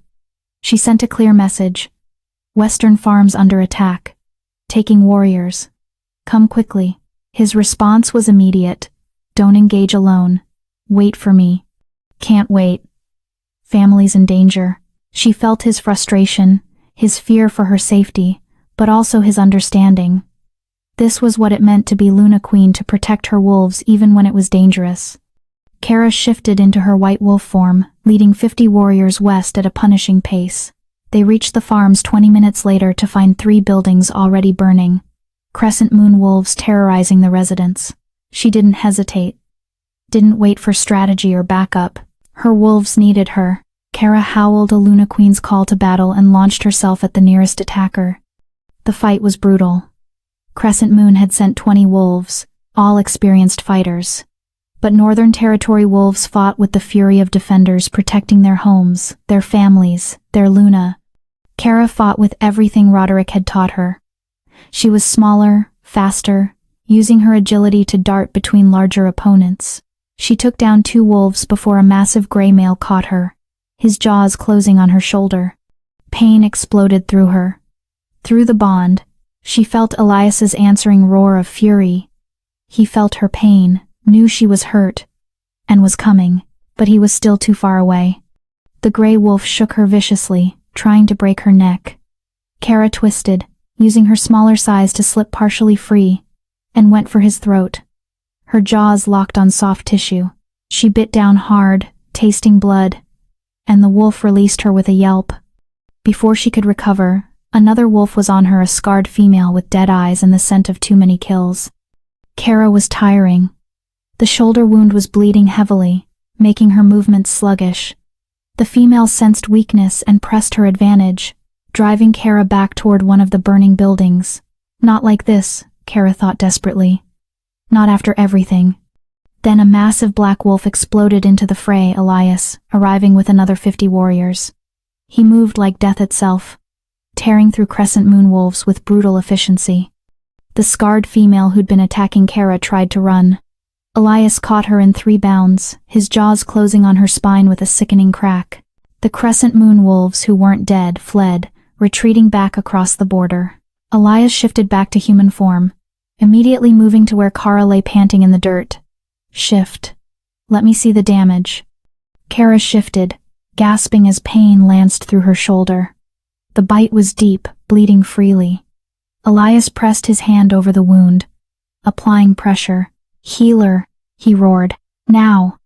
Through the bond, Kara felt his terror beneath the controlled exterior, felt how much it cost him to see her bleeding, hurt, vulnerable.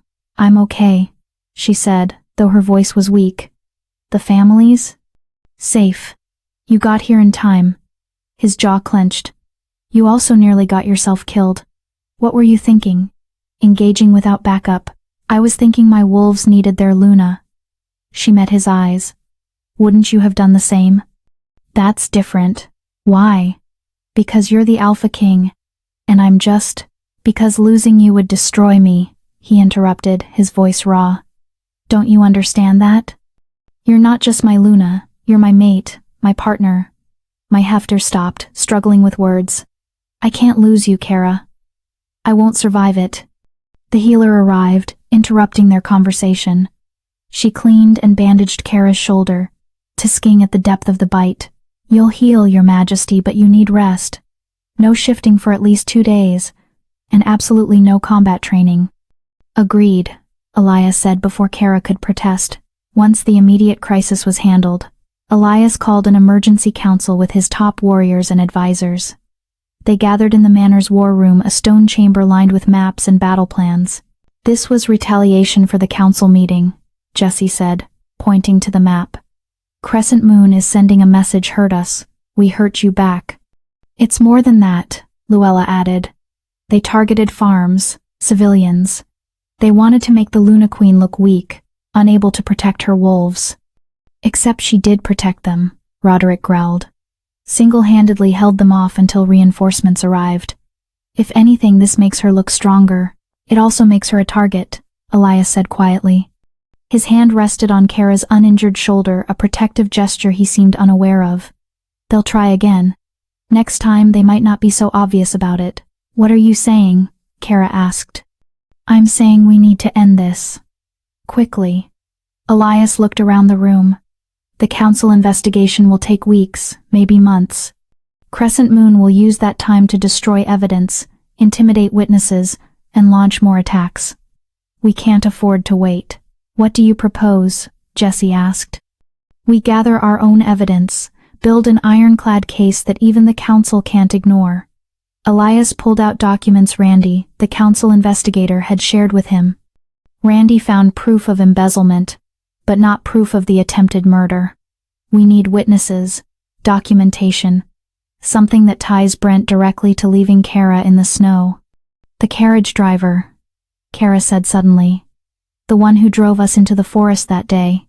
He'd know the route we took, could testify that Brent ordered him to a specific location. Would he testify? Roderick asked. Going against a beta is dangerous for a subordinate wolf. Not if he had protection, Elias said. Find him. Offer him sanctuary in Northern Territory if he'll testify. What about Brent's mother? Luella suggested. Bridget Hunter. She's always been the strategist. If Brent planned the murder, she likely knew about it. Maybe even helped plan it. Getting her to confess would be nearly impossible, Jesse said. She's too smart, too careful. Maybe we don't need her confession, Kara said slowly. An idea was forming. What if we make her think Brent already confessed? That he's cooperating with the council investigation to save himself? Elias looked at her with something like admiration. You want to turn them against each other. Brent's weak. Impulsive. If his mother thinks he's betraying the family to save his own skin, she might do something stupid. Make a mistake we can exploit. That's devious, Jesse said. I like it. It's also dangerous, Elias cautioned. If Bridget realizes it's a trick, she'll be even more vicious in retaliation. Then we make sure she doesn't realize until it's too late. Kara stood, ignoring the protest from her injured shoulder. I'll write a letter. Make it look like it's from Brent, smuggled out of council custody, asking his mother to destroy evidence before it's found. Why would that make her suspicious? Roderick asked. Because I'll include details only Brent and I would know. Things that happened the day he left me to die. If Bridget sees those details in writing, she'll panic thinking Brent told investigators everything. Kara looked at Elias. Panicked wolves make mistakes. Elias studied her for a long moment. You've gotten better at strategy. I had a good teacher, flatterer. But he was smiling. All right. We'll try it. But carefully. One wrong move and this backfires spectacularly. Over the next week, they executed the plan with precision. Kara wrote the letter, making it look hastily scrawled, desperate. She included details about the carriage ride, about Brent's exact words before pushing her out, about the wolfsbane he'd used, details only someone who was there would know. Then they hired a neutral courier, a rogue wolf with no pack affiliation, to deliver it to Bridget Hunter at a tavern near the border, making it look like a secret communication. For 3 days, nothing happened. Kara began to think the plan had failed. Then, on the fourth day, Randy the investigator arrived at Thornridge with urgent news. It worked, he said, looking both impressed and disturbed. Bridget Hunter tried to bribe a council clerk to access Brent's holding cell. When that failed, she hired mercenaries to break him out. She what? Elias leaned forward. The mercenaries were caught before they reached him. But Bridget's involvement is documented. The council is furious. Attempting to interfere with an investigation is a serious violation. Randy pulled out more documents. Better yet, in her panic, she sent messages to several pack members ordering them to destroy evidence. We intercepted 3 of those messages.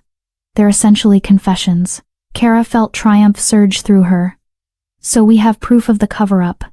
We have proof that Bridget knew about crimes and tried to hide them.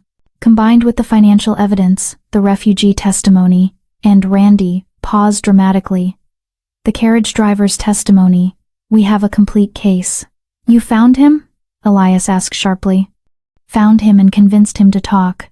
He's in protective custody, ready to testify that Brent ordered him to a specific location, then dismissed him before.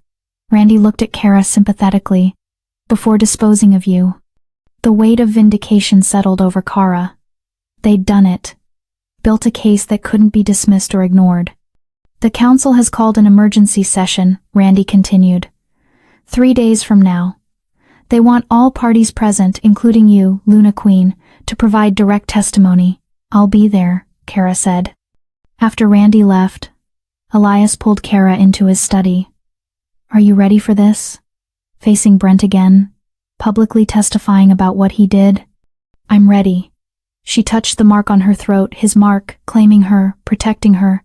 I'm not the wolf he left in the snow anymore. I'm Luna Queen.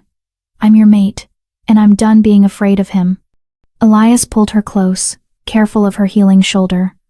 I'm proud of you. You know that? You've mentioned it once or twice. She smiled against his chest.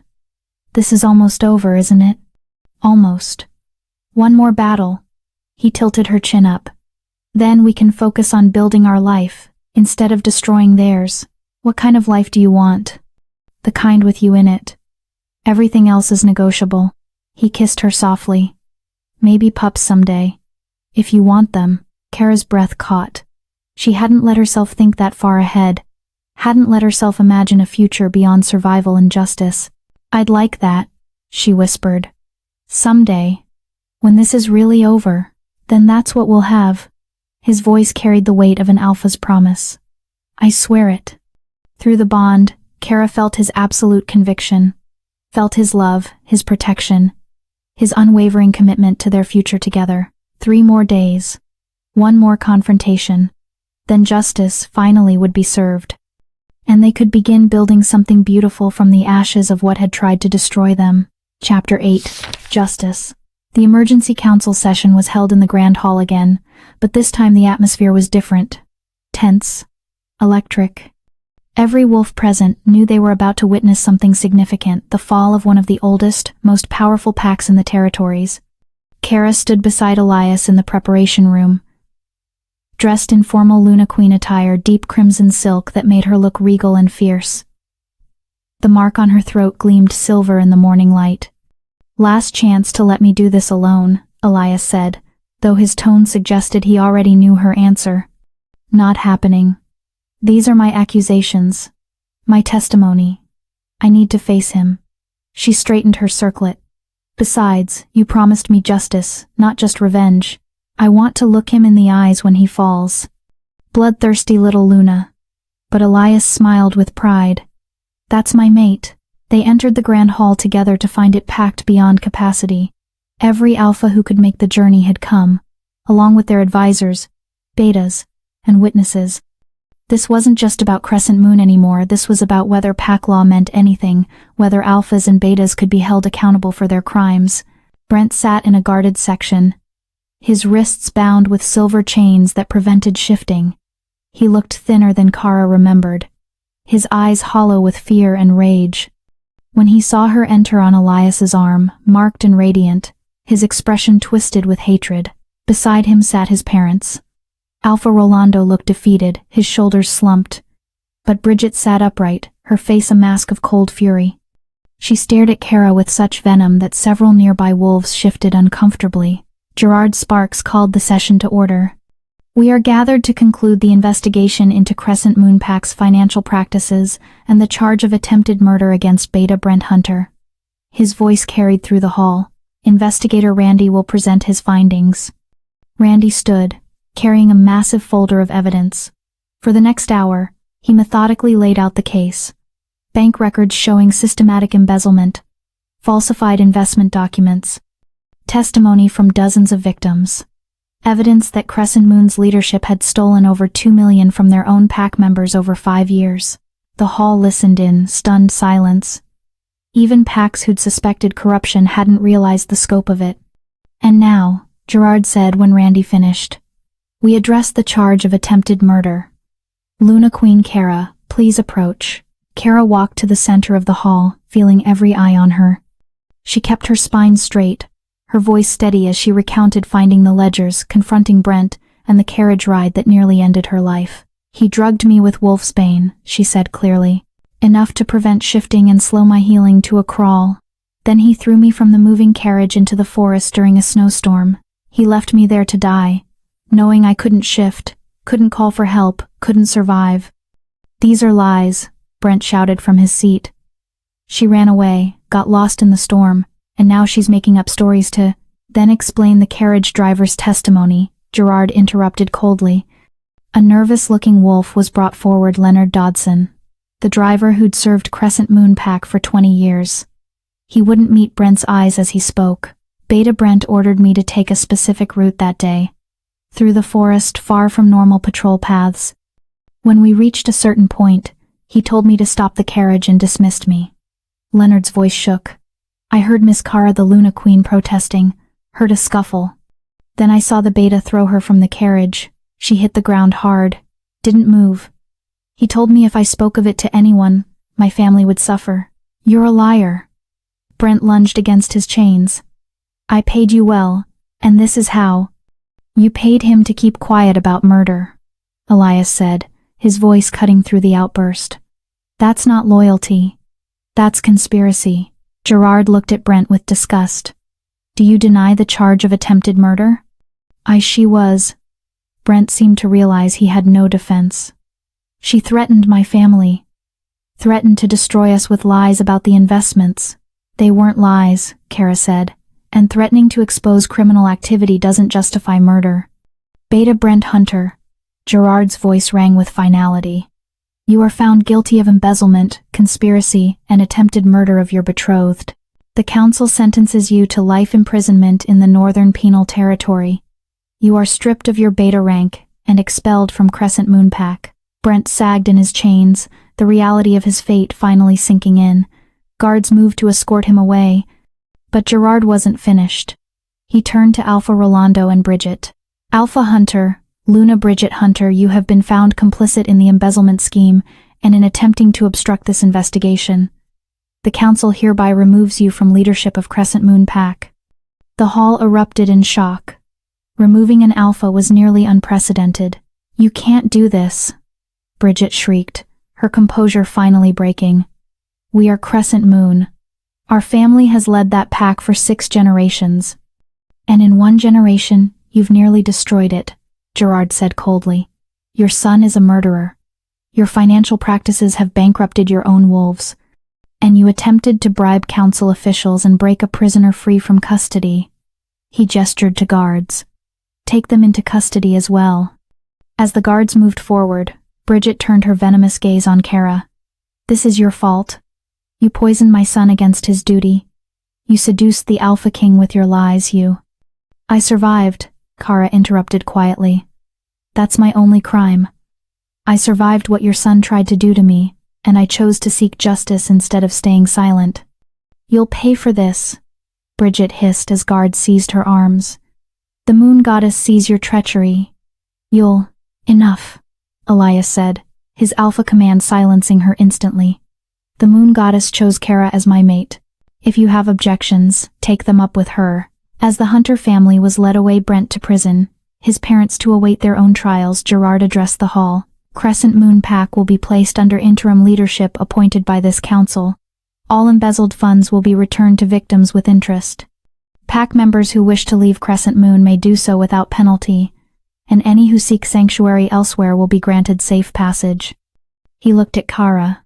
Luna Queen Kara, on behalf of this council, and the wolves of Crescent Moon who were victimized, I offer our deepest apologies. You were failed by those who should have protected you. But you fought back with courage and honor. You are an example to all Lunas of what true strength looks like. The hall erupted in applause, not just polite acknowledgement, but genuine respect. Kara felt tears prick her eyes. She'd done it. Justice had been served. Elias's hand found hers, squeezing gently. Through the bond, she felt his pride, his love, his absolute certainty that she'd been magnificent. After the session concluded, several alphas approached to congratulate them. Some who'd been neutral before now offered alliances. Others who'd been friendly with Crescent Moon carefully distanced themselves. Politics were already shifting, new power structures forming in the wake of Crescent Moon's fall. But Kara barely noticed. She stood in a quiet corner of the hall, finally allowing herself to feel the weight of everything that had happened. You did it, a soft voice said. Kara turned to find Diana Avila, the widow whose pension had been stolen. Beside her stood the other refugees, all looking at Kara with gratitude and awe. We did it, Kara corrected. Your testimony made the difference, your courage to come forward despite the danger. You gave us that courage, Your Majesty, Greg Campos said. You showed us that fighting back was possible, that justice could actually be served. What will you do now? Kara asked. Some of us will return to Crescent Moon under the new leadership, Diana said. Others have asked to stay in Northern Territory, if you'll have us. Of course. Kara smiled. You're PAC now, for as long as you want to be. After the refugees left, Elias found her still standing in the corner, staring out the window at the grounds where snow was beginning to fall. Thinking about something? He asked, wrapping his arms around her from behind. About the night you found me. How close I came to dying in snow just like this. She leaned back against him. If you'd chosen a different route, if you'd left 5 minutes earlier or later, if you'd assumed I was already dead and didn't check. But I did check. I did find you. He turned her to face him. The moon goddess has a plan, even when we can't see it. She brought you to me. Gave me a mate who's strong enough to stand beside me, brave enough to fight her own battles, and stubborn enough to negotiate terms while dying. Kara laughed through tears she didn't remember starting to cry. I'm not that stubborn. You absolutely are. It's one of your best qualities. He kissed her forehead. Are you ready to go home? Home, she repeated, testing the word. Yes, I'm ready to go home. They rode back to Thornridge Manor as snow fell softly around them. The journey that had started with Kara dying in a snowstorm had come full circle, but this time, she was warm, safe, and surrounded by wolves who loved her.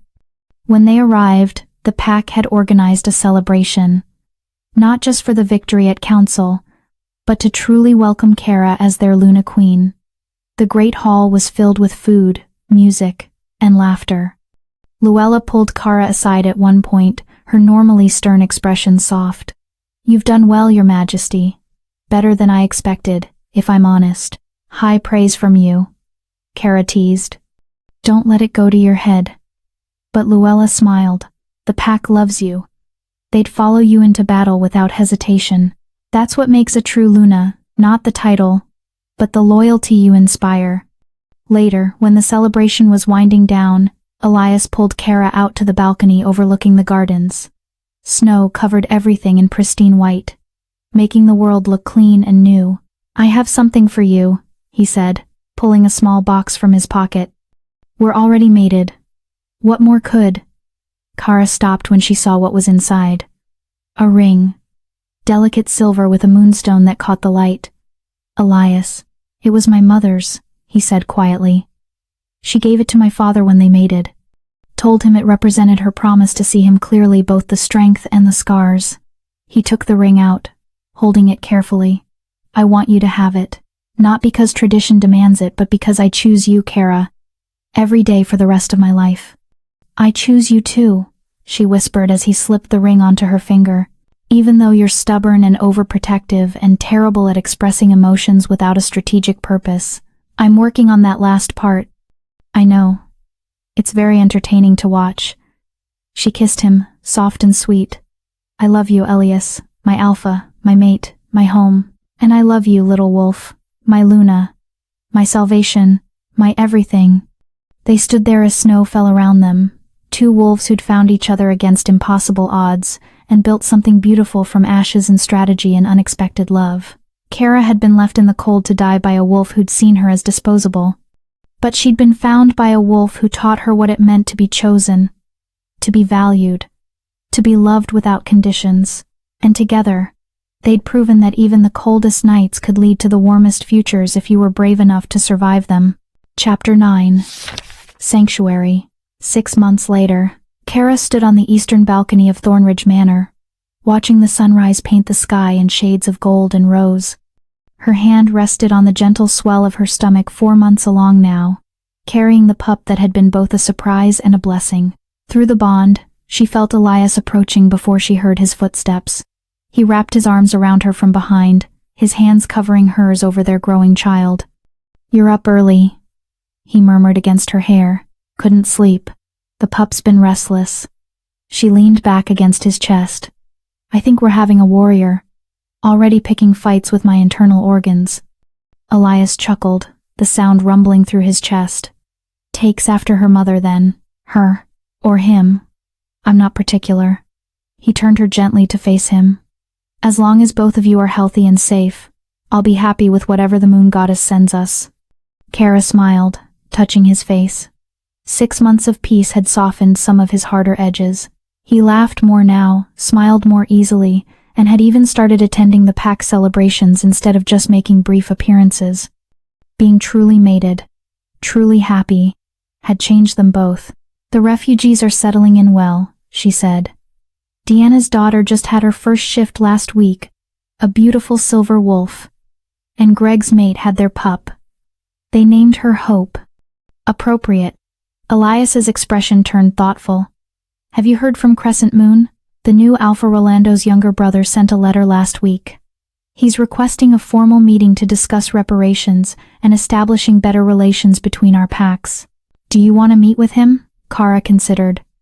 6 months ago, the thought of dealing with anything Crescent Moon related would have filled her with anxiety. Now, she felt only a distant sense of closure. "Yes. I think it's time. The wolves there deserve leadership that actually cares about them. If the new Alpha is genuinely trying to rebuild, we should support that." "Very diplomatic of you, Luna Queen." Elias kissed her forehead. "You've come a long way from the wolf who negotiated surrender terms from a sickbed. That wasn't surrender. That was strategy. My mistake." His eyes gleamed with affection and pride. A knock at the door interrupted them. Luella entered, looking unusually flustered. "Your Majesties, forgive the interruption, but we have visitors. Unexpected ones." "Who?" Elias's protective instincts immediately activated, his hand moving to Kara's back. 3 young wolves. Sisters. They arrived at dawn, half-starved and terrified. "They're asking for sanctuary." Luella's expression softened. "They're from Crescent Moon Pack. They say the new Alpha is their uncle, and they ran away because," she paused, choosing words carefully, "because they were being forced into matings they didn't want." Kara's wolf rose immediately, protective and fierce. "Where are they now?" "In the receiving hall.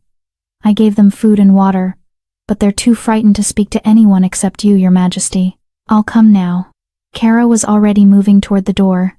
Elias caught her arm gently. "Kara, you're pregnant. If this is a trap..." "It's not a trap. They're terrified girls seeking help." She met his eyes. "This is what we built, Elias. A sanctuary for wolves who have nowhere else to go. I won't turn them away just because I'm carrying a pup." He studied her face, then nodded. "Then we go together. But I'm staying close." The 3 sisters huddled together in the receiving hall. The oldest maybe 19, the youngest barely 15. They were thin, bruised, and exhausted. When Kara entered, All three immediately bowed their heads in submission. "Please, don't," Kara said gently, moving to sit across from them instead of standing above them.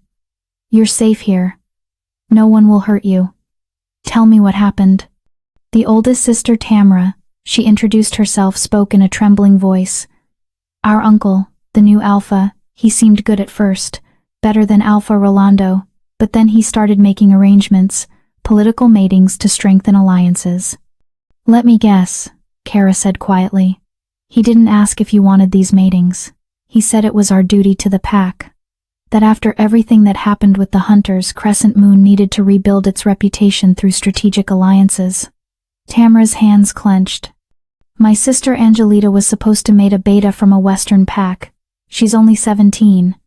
And Catherine," she gestured to the youngest, "was being promised to an alpha twice her age." Kara felt her wolf snarl with protective fury. "So you ran. We didn't know where else to go. But we heard stories about you, Your Majesty. About how you stood up to the Hunters. How you built a sanctuary for wolves with nowhere to turn." Tamra's eyes filled with tears.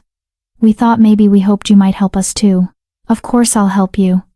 Kara looked at Elias, who nodded his agreement. "You're under Northern Territory protection now. Your uncle cannot force you to return, and he certainly cannot force you into unwanted matings. But he's an alpha," Catherine whispered. "He has rights." "He has no rights over wolves who seek sanctuary in my territory," Elias said, his voice carrying absolute authority. "You're safe here. That's a promise from the Alpha King." The relief on their faces was profound. Angelita actually started crying, deep sobs of released tension and fear. Luella stepped forward. "I'll take them to the sanctuary wing, get them settled in proper rooms, and have the healer check them over."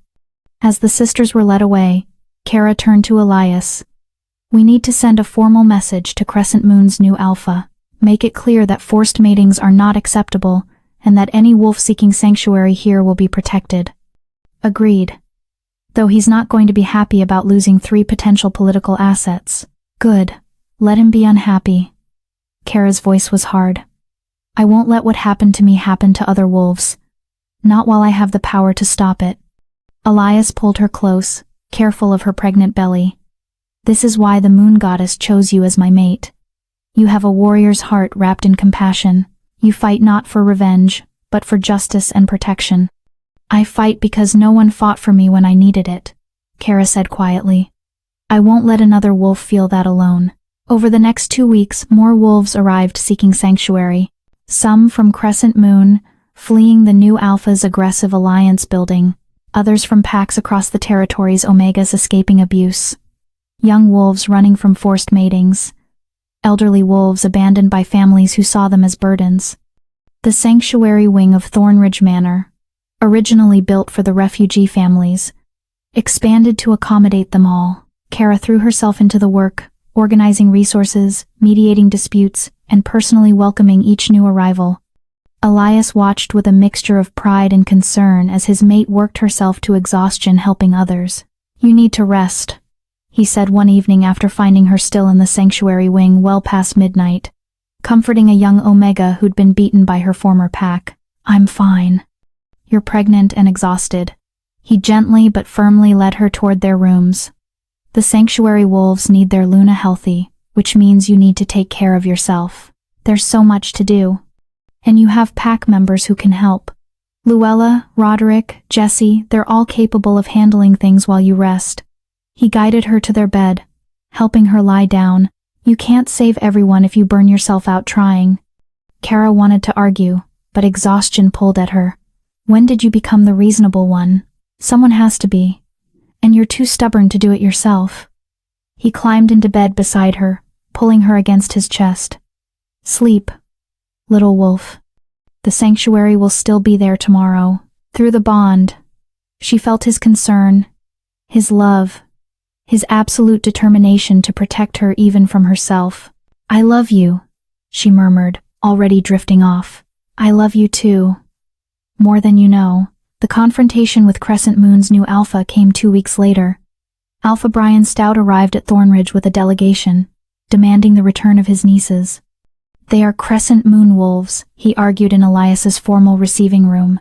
They belong to my pack. You have no right to harbor them against my wishes. I have every right, Elias said coldly. They sought sanctuary. Under interpack law, any wolf may seek refuge from abuse or forced matings. There was no abuse. I was arranging advantageous matings to strengthen the pack. Without their consent, Kara interrupted. She'd insisted on being present despite Elias's concerns. Matings arranged against a wolf's will are little better than slavery, Alpha Stout. You would say that, given your history. Brian's lip curled. But not every arranged mating is like what Brent Hunter attempted. Sometimes wolves must sacrifice personal preference for the good of the pack. And sometimes alphas use pack good as an excuse for treating their wolves as bargaining chips, Kara countered. Your nieces are not property to be traded. They're wolves with their own lives, their own choices. They chose to leave your pack. I'm honoring that choice. This is outrageous. The council supports sanctuary rights, Elias said. I've already confirmed it with Gerard Sparks. You have no legal recourse to force their return. Brian's eyes flashed yellow with frustrated rage. You're harboring my pack members. That's tantamount to an act of aggression. No, I'm protecting wolves who asked for help. There's a difference. Elias stood, using his superior height and alpha dominance to full effect. But if you want to call it aggression, by all means take it to the council.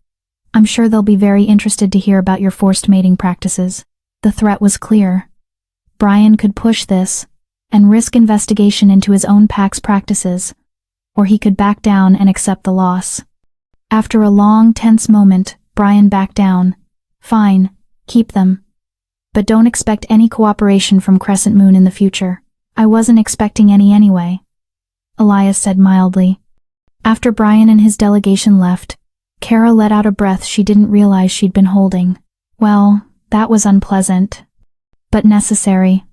Elias pulled her close. You were magnificent. The way you stood up to him, defended those young wolves. He kissed her softly. I'm proud of you. I just did what was right. Exactly. That's what makes you a true Luna. He placed his hand gently on her belly. Our pup is going to have an incredible mother. Kara felt tears prick her eyes. Pregnancy hormones made her more emotional than usual. And an incredible father. One who supports his mate's crazy sanctuary projects even when they cause political headaches. They're not crazy. They're important. His voice turned serious. What you're building here, Kara, it's changing how packs think about protecting their vulnerable members. Other Lunas are watching you, learning from you. You're creating a legacy that will outlast both of us. A legacy built on survival and second chances. The best kind of legacy. He kissed her forehead. Now, come. You've had enough politics for one day. Let me feed you dinner, run you a bath, and take care of my pregnant mate properly. I'm not helpless, you know. I know. But you're also not alone anymore. Let me help carry the burden sometimes. Kara looked at this wolf who'd saved her life, married her for strategy, and somewhere along the way had become her true partner in every way that mattered. Okay, she said softly. You can take care of me. Just this once. I'll take what I can get, Elias said with a smile, leading her toward their private rooms. Through the bond, Kara felt his love, his pride, his absolute devotion. And she sent back the same gratitude for the second chance he'd given her, love for the wolf he'd become with her, and hope for the future they were building together. She'd been left to die in the cold by a wolf who saw her as disposable, but she'd been found by a wolf who taught her she was invaluable. And together, they were creating something beautiful. A sanctuary not just for homeless wolves, but for the love they'd found in the most unlikely circumstances. Chapter 10, Legacy. 1 year later. The autumn sun filtered through the trees surrounding Thornridge Manor, painting the grounds in shades of gold and crimson. In the newly expanded sanctuary wing, over 60 wolves had found refuge, a number that still astonished Kara every time she thought about it. But today wasn't about the sanctuary. Today was about family. Kara stood in the nursery, gently rocking a 6-month-old pup with silver eyes and dark hair. Her daughter, their daughter Hope Collins, named for the emotion that had carried Kara through her darkest moments. She has your eyes, Luella said from the doorway. her stern expression softened by genuine affection.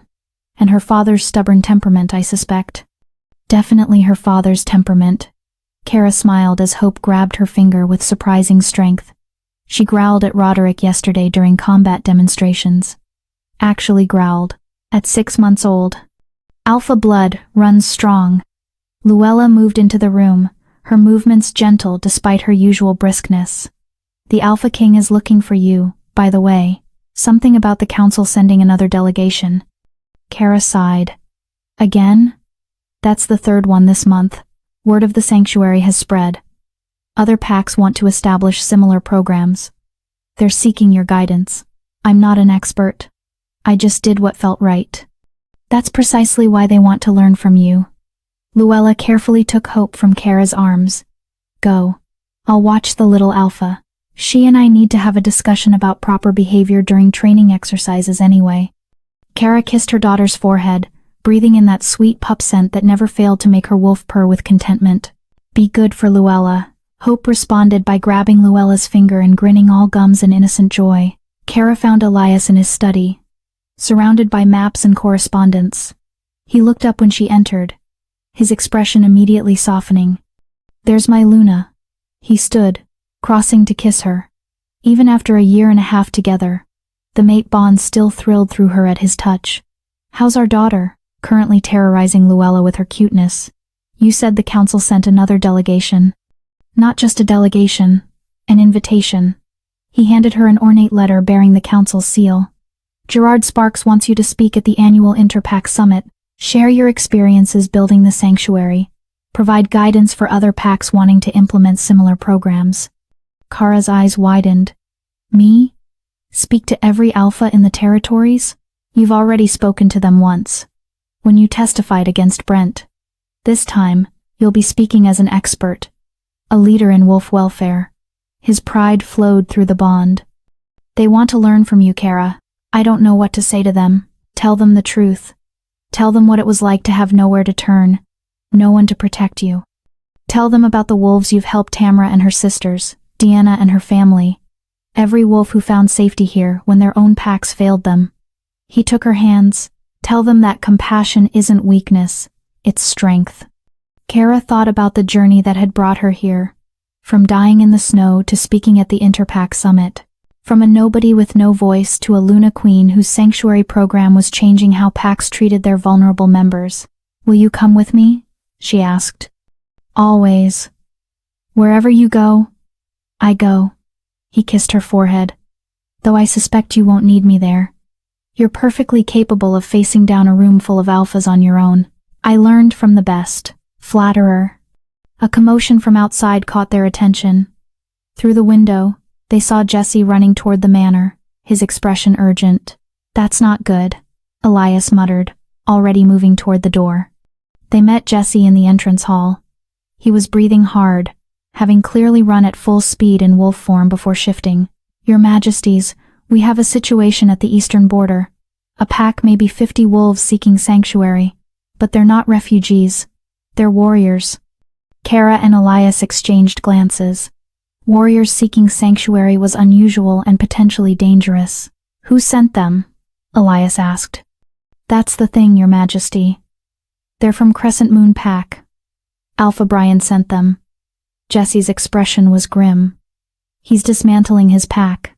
An hour later, Kara and Elias stood at the eastern border, facing 50 battle-hardened wolves led by a scarred warrior who introduced himself as Aaron Darling. Alpha Brian is stepping down, Aaron explained, his voice weary. After your sanctuary became public knowledge, more wolves started questioning his leadership, demanding better treatment, refusing forced matings, calling for reforms. He shook his head. Brian couldn't handle it, couldn't adapt. So he's dissolving Crescent Moon Pack entirely. Wolves are scattering to different territories, seeking better leadership. And you're all coming here? Elias asked carefully. If you'll have us, Your Majesty. Aaron looked at Kara. We heard what you did. How you survived the hunters, built a sanctuary, protected wolves who had no one else. We want to serve a Luna like that. An Alpha King who supports her. Kara felt the weight of 50 pairs of eyes on her.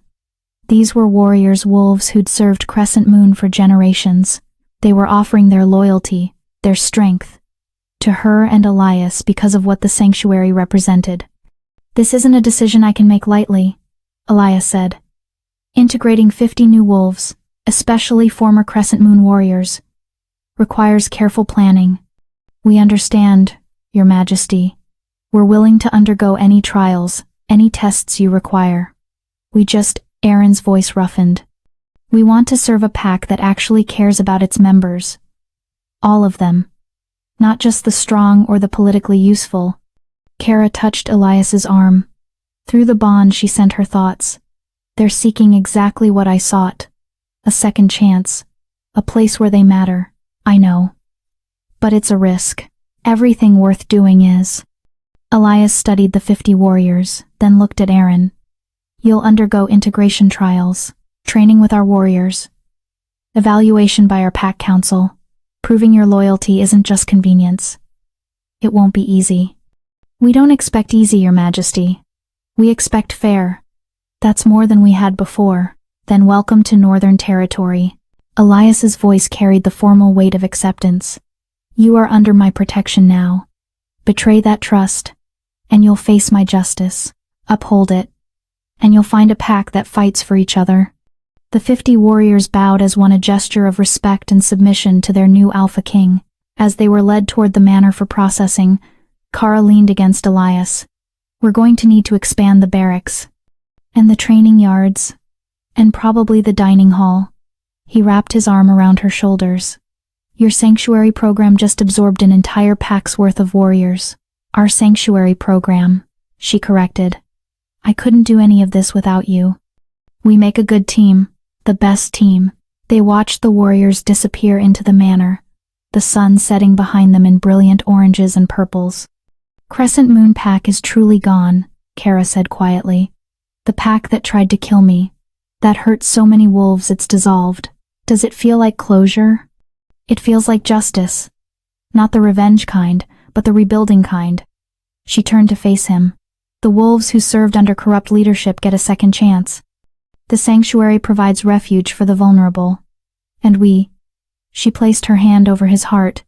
We built something better from the ashes of what tried to destroy us. Elias covered her hand with his. I love you. Did I mention that today? Once or twice. But I don't mind hearing it again. I love you, Kara Collins. My mate, my Luna, my partner in building impossible dreams. He kissed her softly. And I'm grateful every day that I chose to stop on that forest road. Best decision you ever made? Second best. The first was marking you as mine. Also the most strategic? Also the most strategic, he agreed with a smile. Though somewhere between strategy and survival, it became the most important decision of my life. They walked back to the manor together, hand in hand, the mate bond humming contentedly between them. 3 months later, the Interpack Summit. Kara stood backstage at the Grand Hall, smoothing her formal Luna Queen attire for the 10th time. Beyond the curtain she could hear the murmur of hundreds of wolves, every alpha, Luna, and beta of significance in the territories. Nervous? Elias asked, adjusting his formal jacket, terrified. What if I mess up? What if they don't listen? What if... He silenced her with a kiss. You face down murderers, corrupt alphas, and me when I'm being unreasonable. You can handle a speech. You're never unreasonable. I'm frequently unreasonable. You just handle it well. He smiled. Now, go out there and show them why you're the Luna Queen everyone's talking about. Gerard Sparks's voice boomed through the hall. Distinguished guests, it is my honor to introduce Luna Queen Kara Collins of Northern Territory. She will speak to us about sanctuary, compassion, and the future of interpack relations. Kara took a deep breath, squared her shoulders, and walked onto the stage. Hundreds of eyes turned to her. For a moment, she was back in the snow, dying, powerless. Then she felt the mate bond, Elias's steady presence, his absolute faith in her, and she remembered who she'd become. Thank you, Council Head Sparks, she began, her voice steady and clear. 1.5 years ago, I was dying in the snow, left there by wolves who saw me as disposable, as a problem to be eliminated. I had no power, no voice, no hope. The hall was silent, every wolf listening intently. I survived because one wolf chose compassion over convenience. Alpha King Elias found me, saved me, and gave me the protection I needed to seek justice. But more importantly, he gave me the opportunity to ensure other wolves wouldn't face the same abandonment I did. She walked to the center of the stage, making eye contact with alphas throughout the hall. The Northern Territory Sanctuary wasn't built on grand plans or political strategy. It was built on a simple truth. Every wolf deserves protection, care, and dignity. Not just the strong, not just the politically useful. Every wolf. She told them about Tamra and her sisters, escaping forced matings, about Deanna, reclaiming her stolen pension, about the 60 Crescent Moon warriors who chose loyalty to compassionate leadership over loyalty to corrupt tradition. In the past year, our sanctuary has provided refuge to over 80 wolves. Some stayed temporarily and returned to their packs when situations improved. Others made Northern Territory their permanent home. All of them found safety when they needed it most. Kara paused, letting her words sink in. I'm not here to lecture you about morality. I'm here to share what I've learned. Compassion isn't weakness. Protecting your vulnerable members isn't soft. It's the mark of a truly strong pack. Because a pack that cares for all its wolves, not just the powerful, earns loyalty that can't be bought or forced. She looked directly at several alphas she knew had been skeptical of the sanctuary program. Some of you think this makes me naive, that I'm creating a haven for weak wolves who should be cast out, but I've seen what those weak wolves can become when given a chance.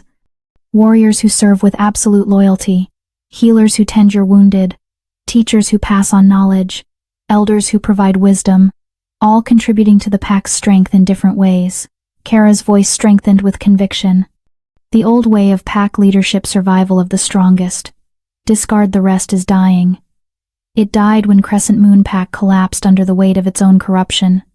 It died when wolves started choosing sanctuary over suffering. It's dying because we, as leaders, have the power to build something better. She gestured to the assembled leaders.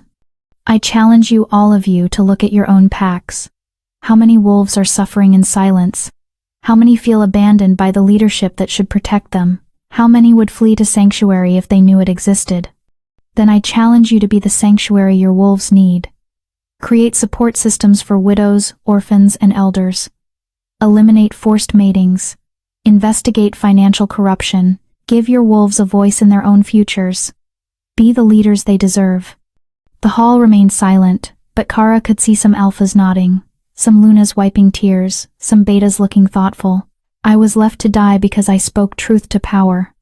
I survived because one alpha chose to listen, instead of silencing me. Now I'm asking you to listen to your own wolves, to the ones who are struggling, to the ones who need you to be better. She took a breath. Coming to her conclusion, the Northern Territory Sanctuary will continue to provide refuge for any wolf who needs it. But my greatest hope is that someday, we won't need sanctuaries, because every pack will already be a safe place for every wolf within it. Thank you for listening. Thank you for considering change. And thank you for giving me this opportunity to speak for the wolves who've never had a voice.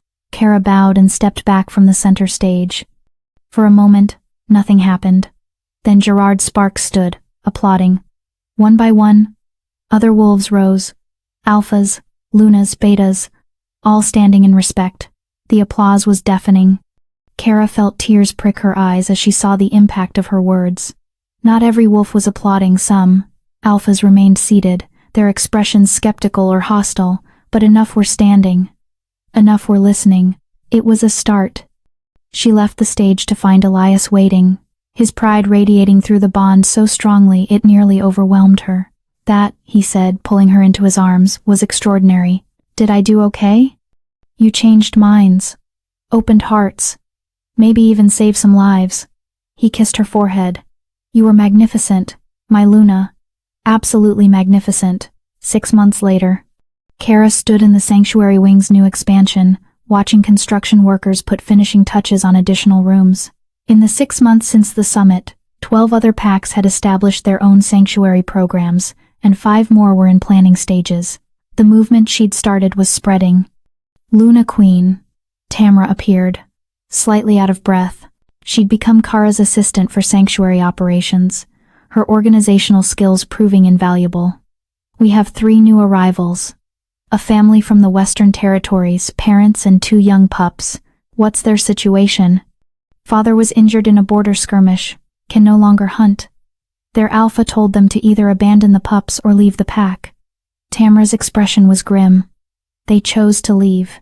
Send them to the guest quarters. I'll meet with them after I finish here. As Tamra hurried off, Elias joined Kara, Hope riding on his shoulders. Their daughter giggled with delight, grabbing her father's hair. She's discovered hair pulling, Elias said wryly. I may be bald before she's old enough to shift. It's payback for all the times you're overprotective. I'm not overprotective, I'm appropriately cautious. You growled at a 5-year-old pup yesterday for playing too rough near Hope. He was being aggressive. He's 5. Still aggressive. Kara laughed, taking Hope from his shoulders. Their daughter immediately reached for Kara's hair, beginning the same pulling game. You're impossible. You love me anyway. I really do. She kissed him, Hope squirming between them. Have I told you lately how grateful I am? For everything? You don't need to thank me for loving you, Kara. That's not a favor, that's a privilege. His expression turned serious. You've built something incredible here, changed how wolves think about leadership, about compassion, about taking care of their own. I'm in awe of you. We built it. Together. Together, he agreed. Hope squealed, demanding attention. They both laughed, the moment of seriousness broken by their daughter's impatience. As the sun set over Thornridge Manor, Kara thought about the journey that had brought her here. From dying in the snow to building a sanctuary that housed nearly 100 wolves. From powerless victim to Luna Queen whose words carried weight at the highest levels of pack leadership. From abandoned and alone to mated, loved, and surrounded by family and pack. She'd been left in the cold by a wolf who'd seen her as disposable. She'd been found by a wolf who'd taught her she was invaluable. And together, they'd proven that the coldest betrayals could lead to the warmest loves, that survival could become strength, that victims could become advocates, and that a single choice on a snowy forest road could change not just 2 lives, but the future of every wolf in the territories. Kara looked at Elias, at their daughter, at the sanctuary they'd built, and the pack that had become her family. This was home. This was love. This was the legacy she'd built from ashes and snow, and a mate bond she'd never expected. And it was perfect. Epilogue. 5 years later. The monument stood in Thornridge's main courtyard, a statue of a white wolf and a black wolf standing side by side. At the base, an inscription read, "For every wolf who survived the cold and found warmth. For every wolf who was discarded and found value.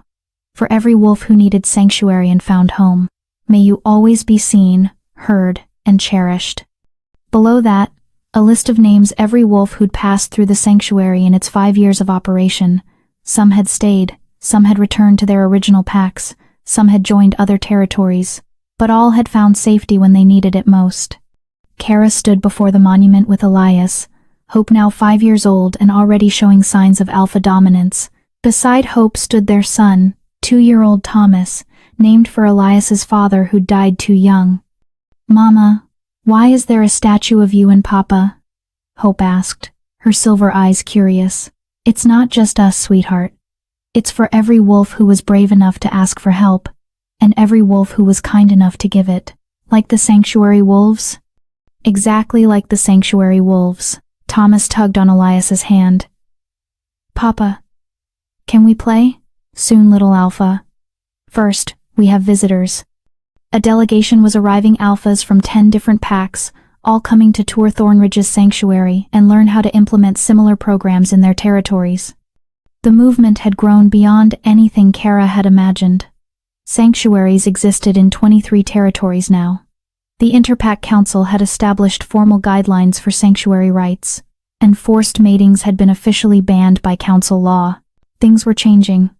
Slowly, but genuinely. "Ready to play teacher again?" Elias asked Kara, as the delegation approached. "Always. These wolves matter, Elias. Every single one we help. Every program we inspire. Every life we change. It matters." "I know." He kissed her temple. That's why I love you. You never forgot what it was like to need help. And you've spent 5 years making sure no wolf ever feels that alone again. As the delegation arrived, as tours began, as discussions of sanctuary operations and compassionate leadership filled the courtyard, Kara felt the mate bond pulse with contentment. She'd survived the cold. She'd found her mate. She'd built something that would outlast both of them, a legacy of compassion and second chances. And every day, she looked at Elias and remembered that fateful choice he'd made on a snowy forest road. To stop. To check. To care. That single choice had saved her life and changed the future of every wolf in the territories. Sometimes, Kara thought, the smallest acts of compassion created the biggest ripples. And she would spend the rest of her life ensuring those ripples reached every wolf who needed them. We've reached the end of Kara and Elias's journey from dying in the snow to building a legacy that changed everything. Now I'm curious, would you have accepted help from your greatest enemy? Or would pride have kept you in the cold? Drop your answer in the comments. I want to know what choice you'd make. And if this story touched your heart, leave a like so more wolf lovers can find it. Until next time, may the moon